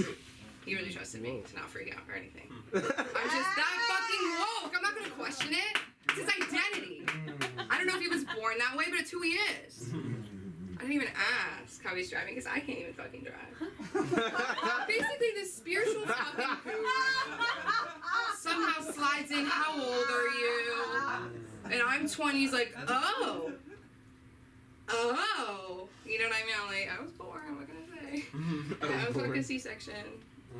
Fucking late, too. You know, I could have been fucking earlier. No, that's not true. Oh my god. I was born late. Then I was younger than if I had been born earlier. Why are you saying that? What is happening? It's like condescending. Like, what the fuck? Spiritual guru, my fucking ass. Instagram DMing me, "Hey," with 3 Ys. What are you doing? What are you doing? What are the spirits telling you? The Long Island medium would never do that shit. Teresa Caputo. Was that her name? She is real. She is real. We're driving and we pass this place. And that happens to me all the time. You know, like it's a weird turn. I go, it goes back there. In my head, I'm like, I don't want to make him feel bad. What the fuck? What the fuck? I lie about my height. I was hearing you through the door. Like, give it up for Claire, guys. Yeah.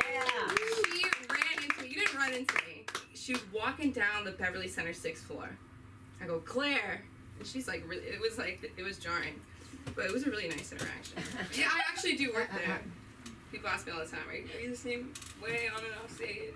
It's like, why would I come up here and talk about, like, stinky puss, and then, like, go home and be like, "Yeah, work was good." Like, like, who am I doing it for at that point?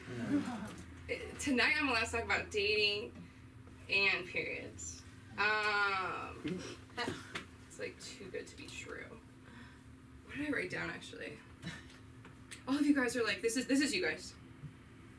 Gosh, I shouldn't do this. So bad. I usually know it better, but no, I don't. It's like, dude, watch this. Where's my phone? No, I'm just doing it. Like, I don't care at this point. Period. Where is it? Oh, okay. Women talk about periods a lot because they happen often.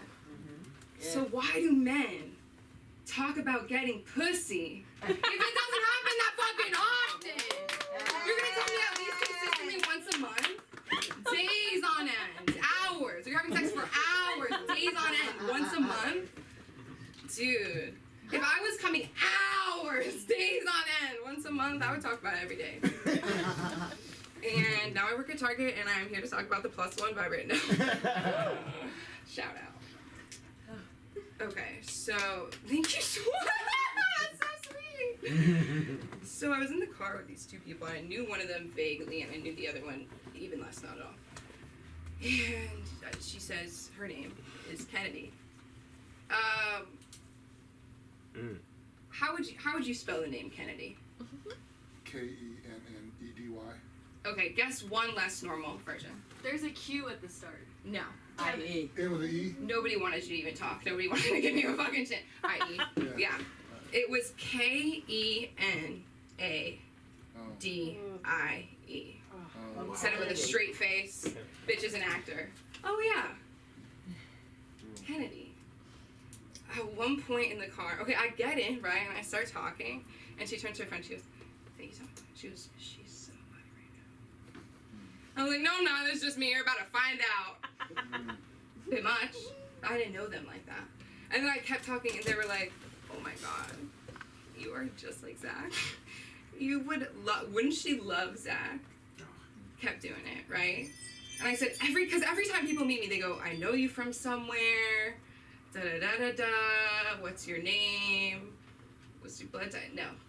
But genuinely, one time I was standing outside Manic salon, and I totally forgot I was hosting too. Wow. That is so funny. Give it up for Sunda, though. I miss you. I love you. Give it up for Anya at the start. You gotta go up again. I know. You gonna bring them all up for me? I will, yeah. Why would I not? I think I'm just gonna be talking. You're so scared. Okay, I don't have the list. Oh my god. Oh my god, stop it. Like me now. Okay, I've never met anybody in this room before. Coming. Is this What's your name? What's his name? Yeah, what is your name? That's all I'm trying to figure out. It's at the bottom, the last one. It's on the wait, Sam. The list is on the other side. What's your name? D West. D. West. Coming to the stage, ladies and gentlemen, and everything in between, the one and only D West, everybody! Welcome back. I remember you. I didn't remember your name. I'm so sorry. It's fun. It's fun. Give it up, guys. Don't worry, we're recording it. Oh yeah. Okay. Come on. Thank you.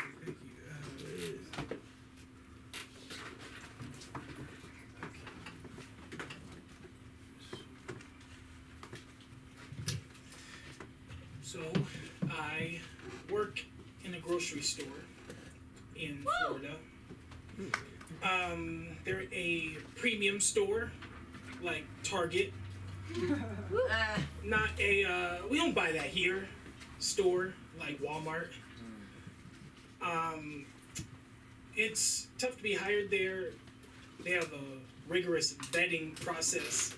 They track down everyone you've ever known. They even find the doctor who helped give birth to you. It's like, they think it's like, oh, you're hiring them? Well, they're an okay kid, cute, but they kicked a lot. I have bruises that still haven't healed.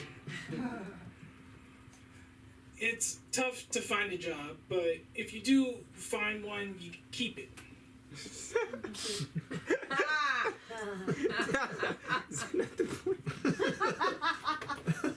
Your job knows you, they know how you work. You can't go a new job and say, so I'm gonna be calling out every other Tuesday. And think about race too much. One thing my job has done is made me think about how race applies in different situations. So one example, I'm helping a woman and her daughter out to the car with their groceries, and man carelessly backs his car up and he hits the minor daughter. And as I'm standing watching this teenage girl bleed out in the road, the first thing I can think is, I hope this driver isn't black. Oh yeah. Oh yeah.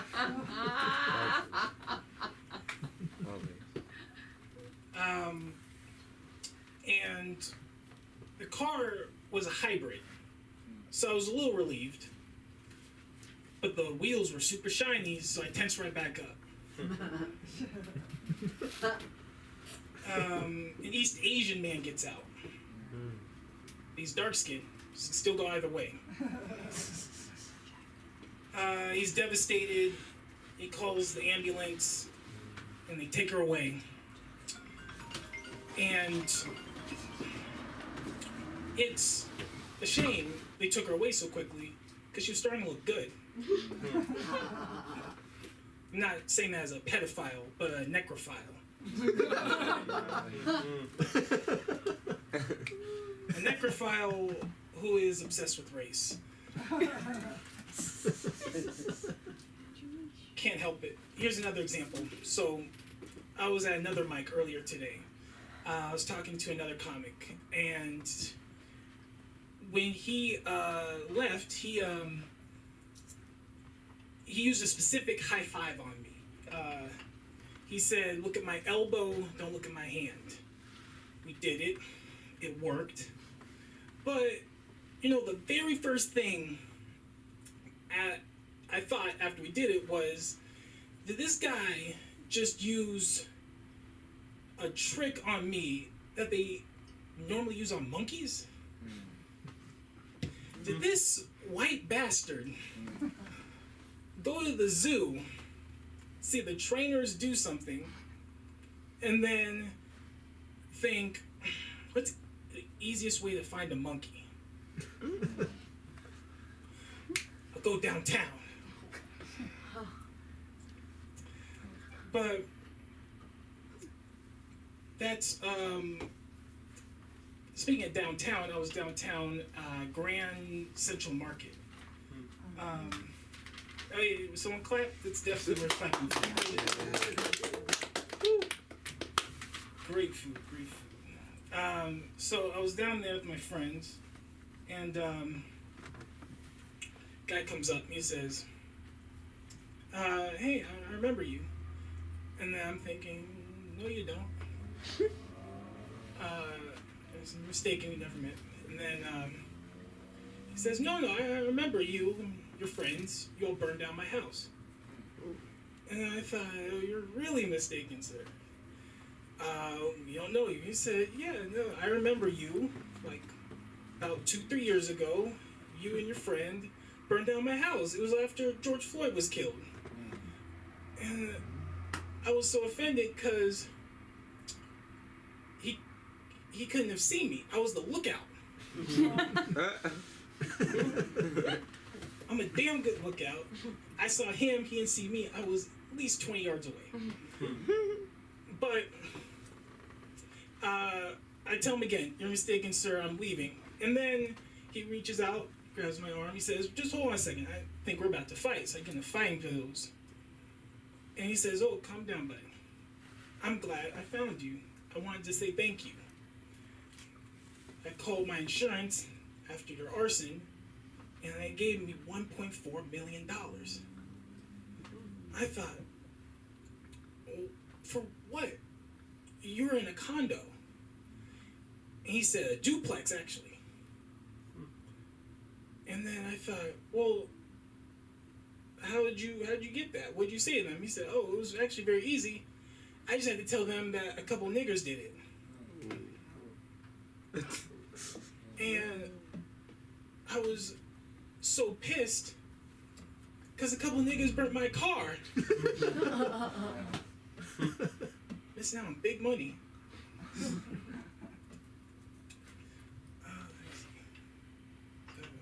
About what, 3 minutes, more or less? 3 minutes, yeah. When you get older, you know, you deal with like a lot of different diseases that you never really heard of before. And I recently had bronchitis. I don't know if anyone here has had that. Okay. Bronchitis. Pour one out for bronchitis. Yeah, that sounds like heart medicine. Take 2 bronchitis.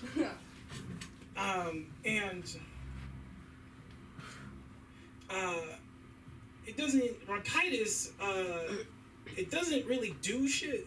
It turns your chest into like a 1920s car. You go from normal breathing to Jews.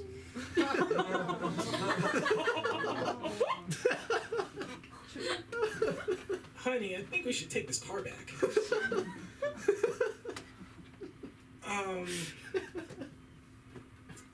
And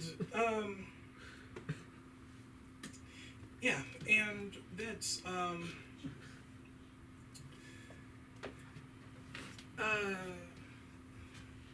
right.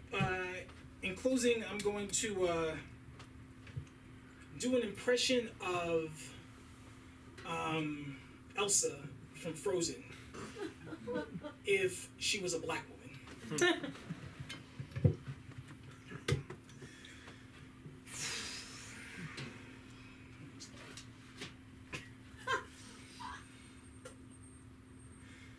You need to chill out, honey. Alright, that's all I got.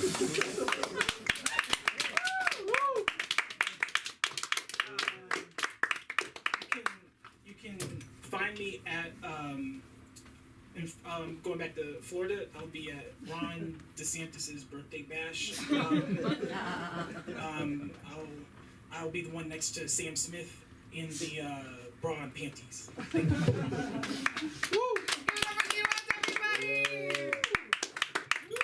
It's almost over, but I'm very, very excited to bring back to the stage the comedy, the talent of the one and only Mr. Anye West, everybody! Woo! Give it up for Anye!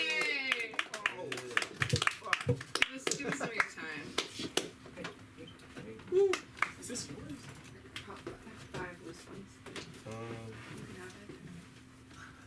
One of the really good things about going late is like you can like riff off of everyone else's jokes. It's really nice. I remember one time I went early and everyone just kind of talked about me the whole day. It was kind of sad. It was like it's like, you know when they do like roasts and it's like, oh, like you're like, it's a roast for you, man. Like everybody has a second occasion. Like you knew it was happening. It was like a surprise roast.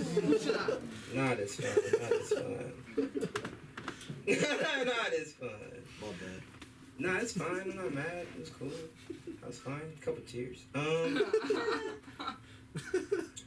it was a lot about how I start, and I'm like, oh. And it's like I do it. I can't not do it. It's me. But you know, relax, guys. Oh, I have something for you, Sam. You said, even though they don't have sex, why do guys talk about it so much? I mean, MLK did so many speeches about justice because there was no justice. Like, that's why. Like, how are we gonna solve this problem if it's not addressed? Like, you gotta put it out there. Like, closed mouths don't get fed for real. That's all I'm saying. I know Mike is not here right now.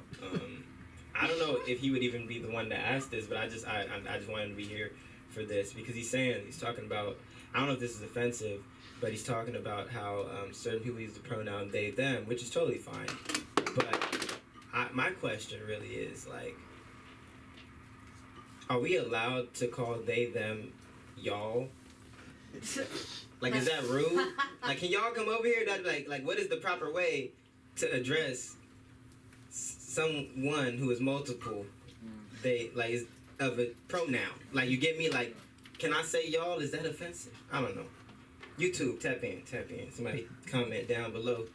If you made it this far, go ahead and comment Sour Patch in the comments. Pile it up, Sour Patches in the comments. He's like, Sour Patch, finally, connection. So they see me. I was out on the Twitterverse, surfing the web, and they were talking about how some teens in Chicago, like, went, I don't know if y'all saw it, like, the news is going crazy, like, a bunch of teens, like, rushed the city, like, it was, like, a planned thing, like, they got on TikTok, and they're like, hey, y'all, everybody meet here, we're gonna all do, like, a teen takeover, we're gonna be outside, we're gonna, take over the street, and what they were trying to do was go to the park, but the park is closed to people under 21 at a certain time, so instead of just trying to hop the fence and get into the park, the kids were like, fuck it, we just gonna take the city, right? We've reached the point where going outside is edgy, bro. Like, that's crazy. Like, what? Remember when people used to say, hey, we're going to the movies, and people just go to the movies, and it was real cool. That was it. Like, now they're like, we gonna go outside, and it's gonna be crazy. Like, how is it? You're just outside. Like, I don't know. But they was wilding, though. They was wilding. There was, like, a video of, like, some kids, like, breaking into a gas station, and there's, like, some kid, like, grabbing condoms, like, throwing them in the, I'm like, This is insane. I don't know. Y'all gotta see the videos. Like this is true shit. I'm just reporting news right now. One thing about like my life early, like dating in college, was really interesting because like I always struggle with the initial like. I know girls always deal with guys being like thirsty and talking to them all the time. So like I try to like decrease that. I'm like, you know what? You look great. Enjoy your day, but I don't say it. I just think it. We go our separate ways. You feel me? Like I said, it was a thought. Like could that have been my wife? We don't know. We never will know. It's meant to be. It will be. But then one thing that I used to struggle with in college is because I was always like, you know, the class clown type of guy. Like I make my class laugh during presentations and stuff. So people want to hang out with me. But like I would get a girl's number. We'd talk for a little bit, FaceTime maybe even, get to the date point, and I'm like, hey yo, like, you seem really dope, we should go see a movie. And she's like, yeah, great, perfect. The day of the date, the morning, I get a long paragraph text. Hey, so last night I was just thinking, insert excuse here about her past, but I think we should just go, is it cool if we still go, but just like as friends? I'm like, damn. Like, you didn't even want to get to know if you would like me for real? Like, you didn't give it a chance. Like, how can you guarantee? I don't know. That used to frustrate me. Because I'm like, how can you just already assume? Like, what if I go and, like, throw my jacket down on a puddle and like, oh, my God, I love this man. You feel me? Anything was possible until you said that. Now you've closed it off. It is very warm. Damn, guys. You guys are so warm. You can if you'd like. I mean, how many people we have left? Like one. One? All right. Does that one other person want the AC on? Who is it? Monica? Ooh, Monica to the stage. Let's stop it for Monica, man. Woo! I like Monica because she makes me use my brain. She be saying jokes and she'll be doing a whole different joke and I'm like, oh! Monica, yes, that was good. Yes, I'm sorry, I'm late. You know, Nigerians, time, we struggle.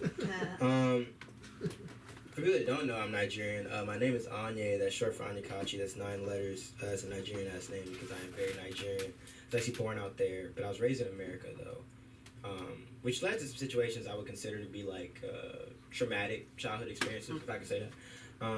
Like growing up, my parents they would hear I'm going on a field trip and they would think like safari trip. You feel me? It's like all the kids is getting Oreos, Chips Ahoy cookies, and my parents is packing me like rice and stew, like fufu and goosey soup, fish stew, like very pungent dishes, you feel me? And they would give me like a Tupperware of it. So it's like I'm on the school bus and LASD don't even believe in seatbelts. So like one little speed bump and I got the whole bus filling my mom's village. Like it was crazy. Like even the teachers didn't want to rock me. It was really crazy. It was really insane.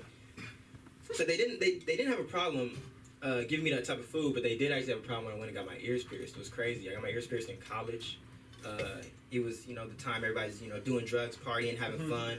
They're going crazy. I'm like, bro, what really show them? Let's go to Claire's, man. Let's get our fucking ears pierced. Yeah. I was a very sheltered child. That was wild to me. I was like edgy. I had a little Snapchat moment for like 2 weeks. Threw the filter on. It made it look like real diamonds. If you didn't know, now you know. Just put you on. And it was cool for like 2 weeks. Everybody forgot about it. It was smooth. And then there was one time I was coming back from like a winter break, and my dad had picked me up from Amtrak because I used to take the Amtrak. And I got in the car and my Beats headphones on, like I was an NBA player. Like I had my Beats headphones on, I was vibing. But I guess while I was sleeping in the car, I knocked it off, right? And it's like I heard what no African child wants to hear, and that's what woke me up. Like I was in a dreamland, but what I heard was, Obina, it's time to send this boy home. It's time to send him home. He's lost his mind. It's time to send him home. I woke up and said, whoa, my grades coming in? What the fuck happened? I thought I had a few weeks. I said, what is that your hair? Are you trying to be a woman? I said, for real, Dad, that's your fear? With a full beard? Don't you think it's a little late for this transition? You feel me? I was already growing this. This was already in progress. It's like counterintuitive. Like I'm playing both sides at that point. But like, how much time do I have? 2? Like, probably less than 2. No. Let's rock. That's actually the beginning part of the actual thing that I used to work with Sunda, which is really fun to go back to. Maybe I'll do that whole thing next time, but I get that 2 minutes to the room. Look at me. Look at me. All right, guys, you know where to find me on your web. I don't know why you do this to you. Yeah. All right, Sam. All right, you guys know where to find me. Shut up. You guys already know where to find me. You know where to find this one. Let's bring to the stage my right-hand woman. I wouldn't want to do this without her. I really don't. She's great. She's fantastic. Bring to the stage. We're really good. Monica Noreen.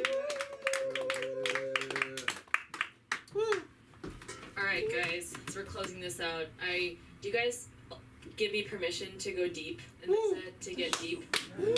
Like, I'm not talking dermatologist deep, I'm talking colonoscopist deep. Okay, cool, you didn't have a choice. They say LA is like a box of chocolates, overpriced, little nuts, mostly brown.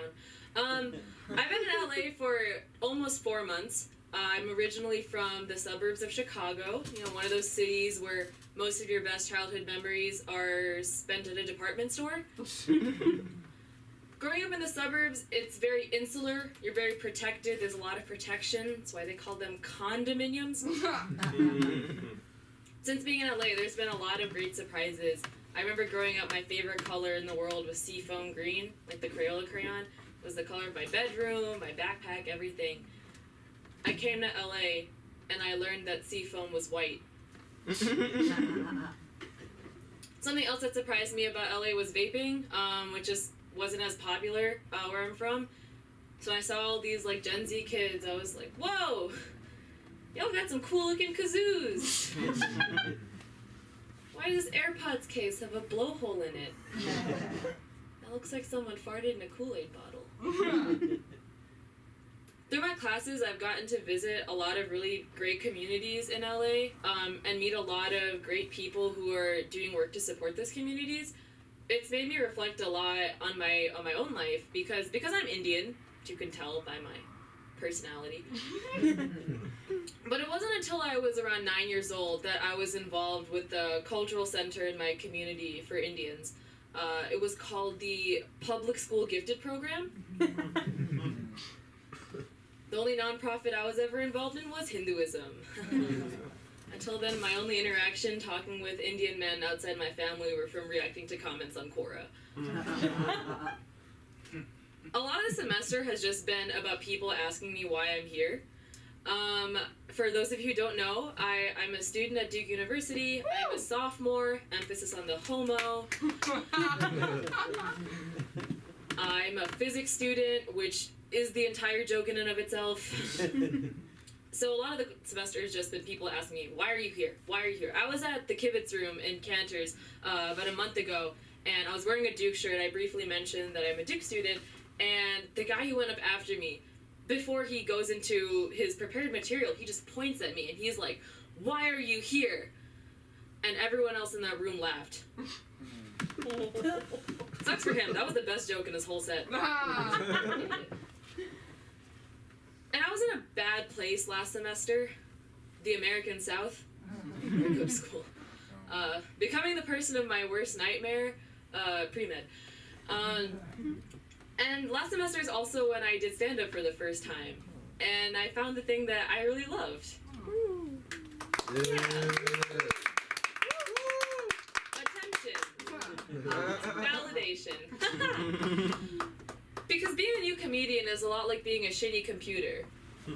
Because when you feel like you're about to die, you find this outlet. And you're getting charged. Please see me after the show if you haven't paid. Thank you.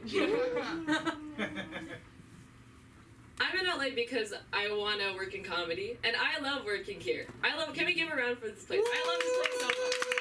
We talk about so many great things here, like Uber drivers and needing tampons and fucking midgets. Just the conversations that nobody is having. One of the things that I don't like is when people come on stage and say that this is my replacement for therapy. Stand-up comedy is not the same thing as therapy, and I get it.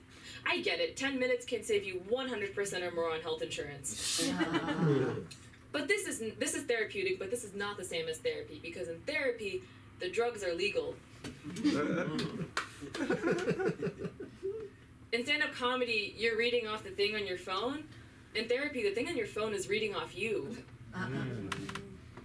Also, as an ex-pre-med, I hate it when people say laughter is the best medicine. Like, laughter is the best medicine. Laughter's not the best medicine. If that's the case, comedians won't have to self-medicate. Because this is a hard job. This is a hard job. When I wrote that in my phone, the autocorrected to hand job. But this is a hard job. Because as comedians, we have to create material for consumption to eviscerate diaphragmatic esophageal reflex to strangers. We are basically Taco Bell, but with more beef. And I don't want to be a comedian because I want to be something in this world. I want to be a comedian because I'm scared of being in it. I think it's easier for me to stand on this little soapbox than to actually clean like real messes in the world that gives us problems that we have. Problems that I've been very ignorant towards, let's be honest. Like to me, redlining was what I used to do to grade tests at Kumon. You know, and I've been, since being here, I've been followed, I've been verbally harassed, I've been catcalled as a man. And I don't really have the courage to stand up for what's right. I barely have the courage to write stand-up, let's be honest. And stand-up can be a difficult place too, right? You know, when you look like this, a lot of people show you their token of appreciation by appreciating you as a token. Thank you. And for me, like, I don't feel like a representative of any like large identity or large community group. Like, I am no better than old milk on its way to become yogurt, spoiled, uncultured, and a frequent subject of intolerance. It's really funny. Well, I hope this was funny, but it's really funny that because I feel like I came to LA to do comedy. But comedy is like the only way that I can wrap my head around how crazy LA is. Does anyone ever feel that way? Thank you. You know, I feel like I'm using comedy to save myself from a city that I thought would save me. Oh, I know. This is the colonoscopy deep part. Anyway. And I think as comedians, when we tend to talk about subjects that are intense and that are maybe not as funny at the surface level, we tend to use comedy to laugh off those subject matters. And I realized, you know, I haven't been here very long, and my comedy journey, I'm still very new to it, but I realized that I don't want my comedy to be like anesthesia. Like, I don't want it to be numbing and to make you happy at the expense of not realizing what's going on around you. I think I realized I want my comedy to be like the parachute that you wear jumping off a burning plane. Because we're all plummeting into some really horrible shit. But at least we can have some fun on the way down. Because that's the difference between dying from 1,000 bone fractures and dying from parachute wedgie. Thank you so much. My name is Monica. I've been your producer tonight, and you can find me on Instagram at Monica Narain. That is MONIKA _ NARAIN _. Thank you so much for having me. Great Manic Monday. Give it up for Monica, everybody. Give it up for Monday.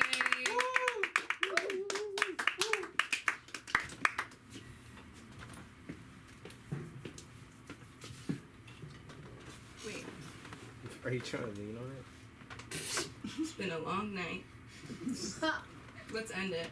Thanks for coming out, you guys. It's been a good Manic Monday. I'm Sam. You can find me on Instagram at SamLikeTBH or maybe in the back of your Uber. You! Okay, guys. Bye. Love you, LA. I love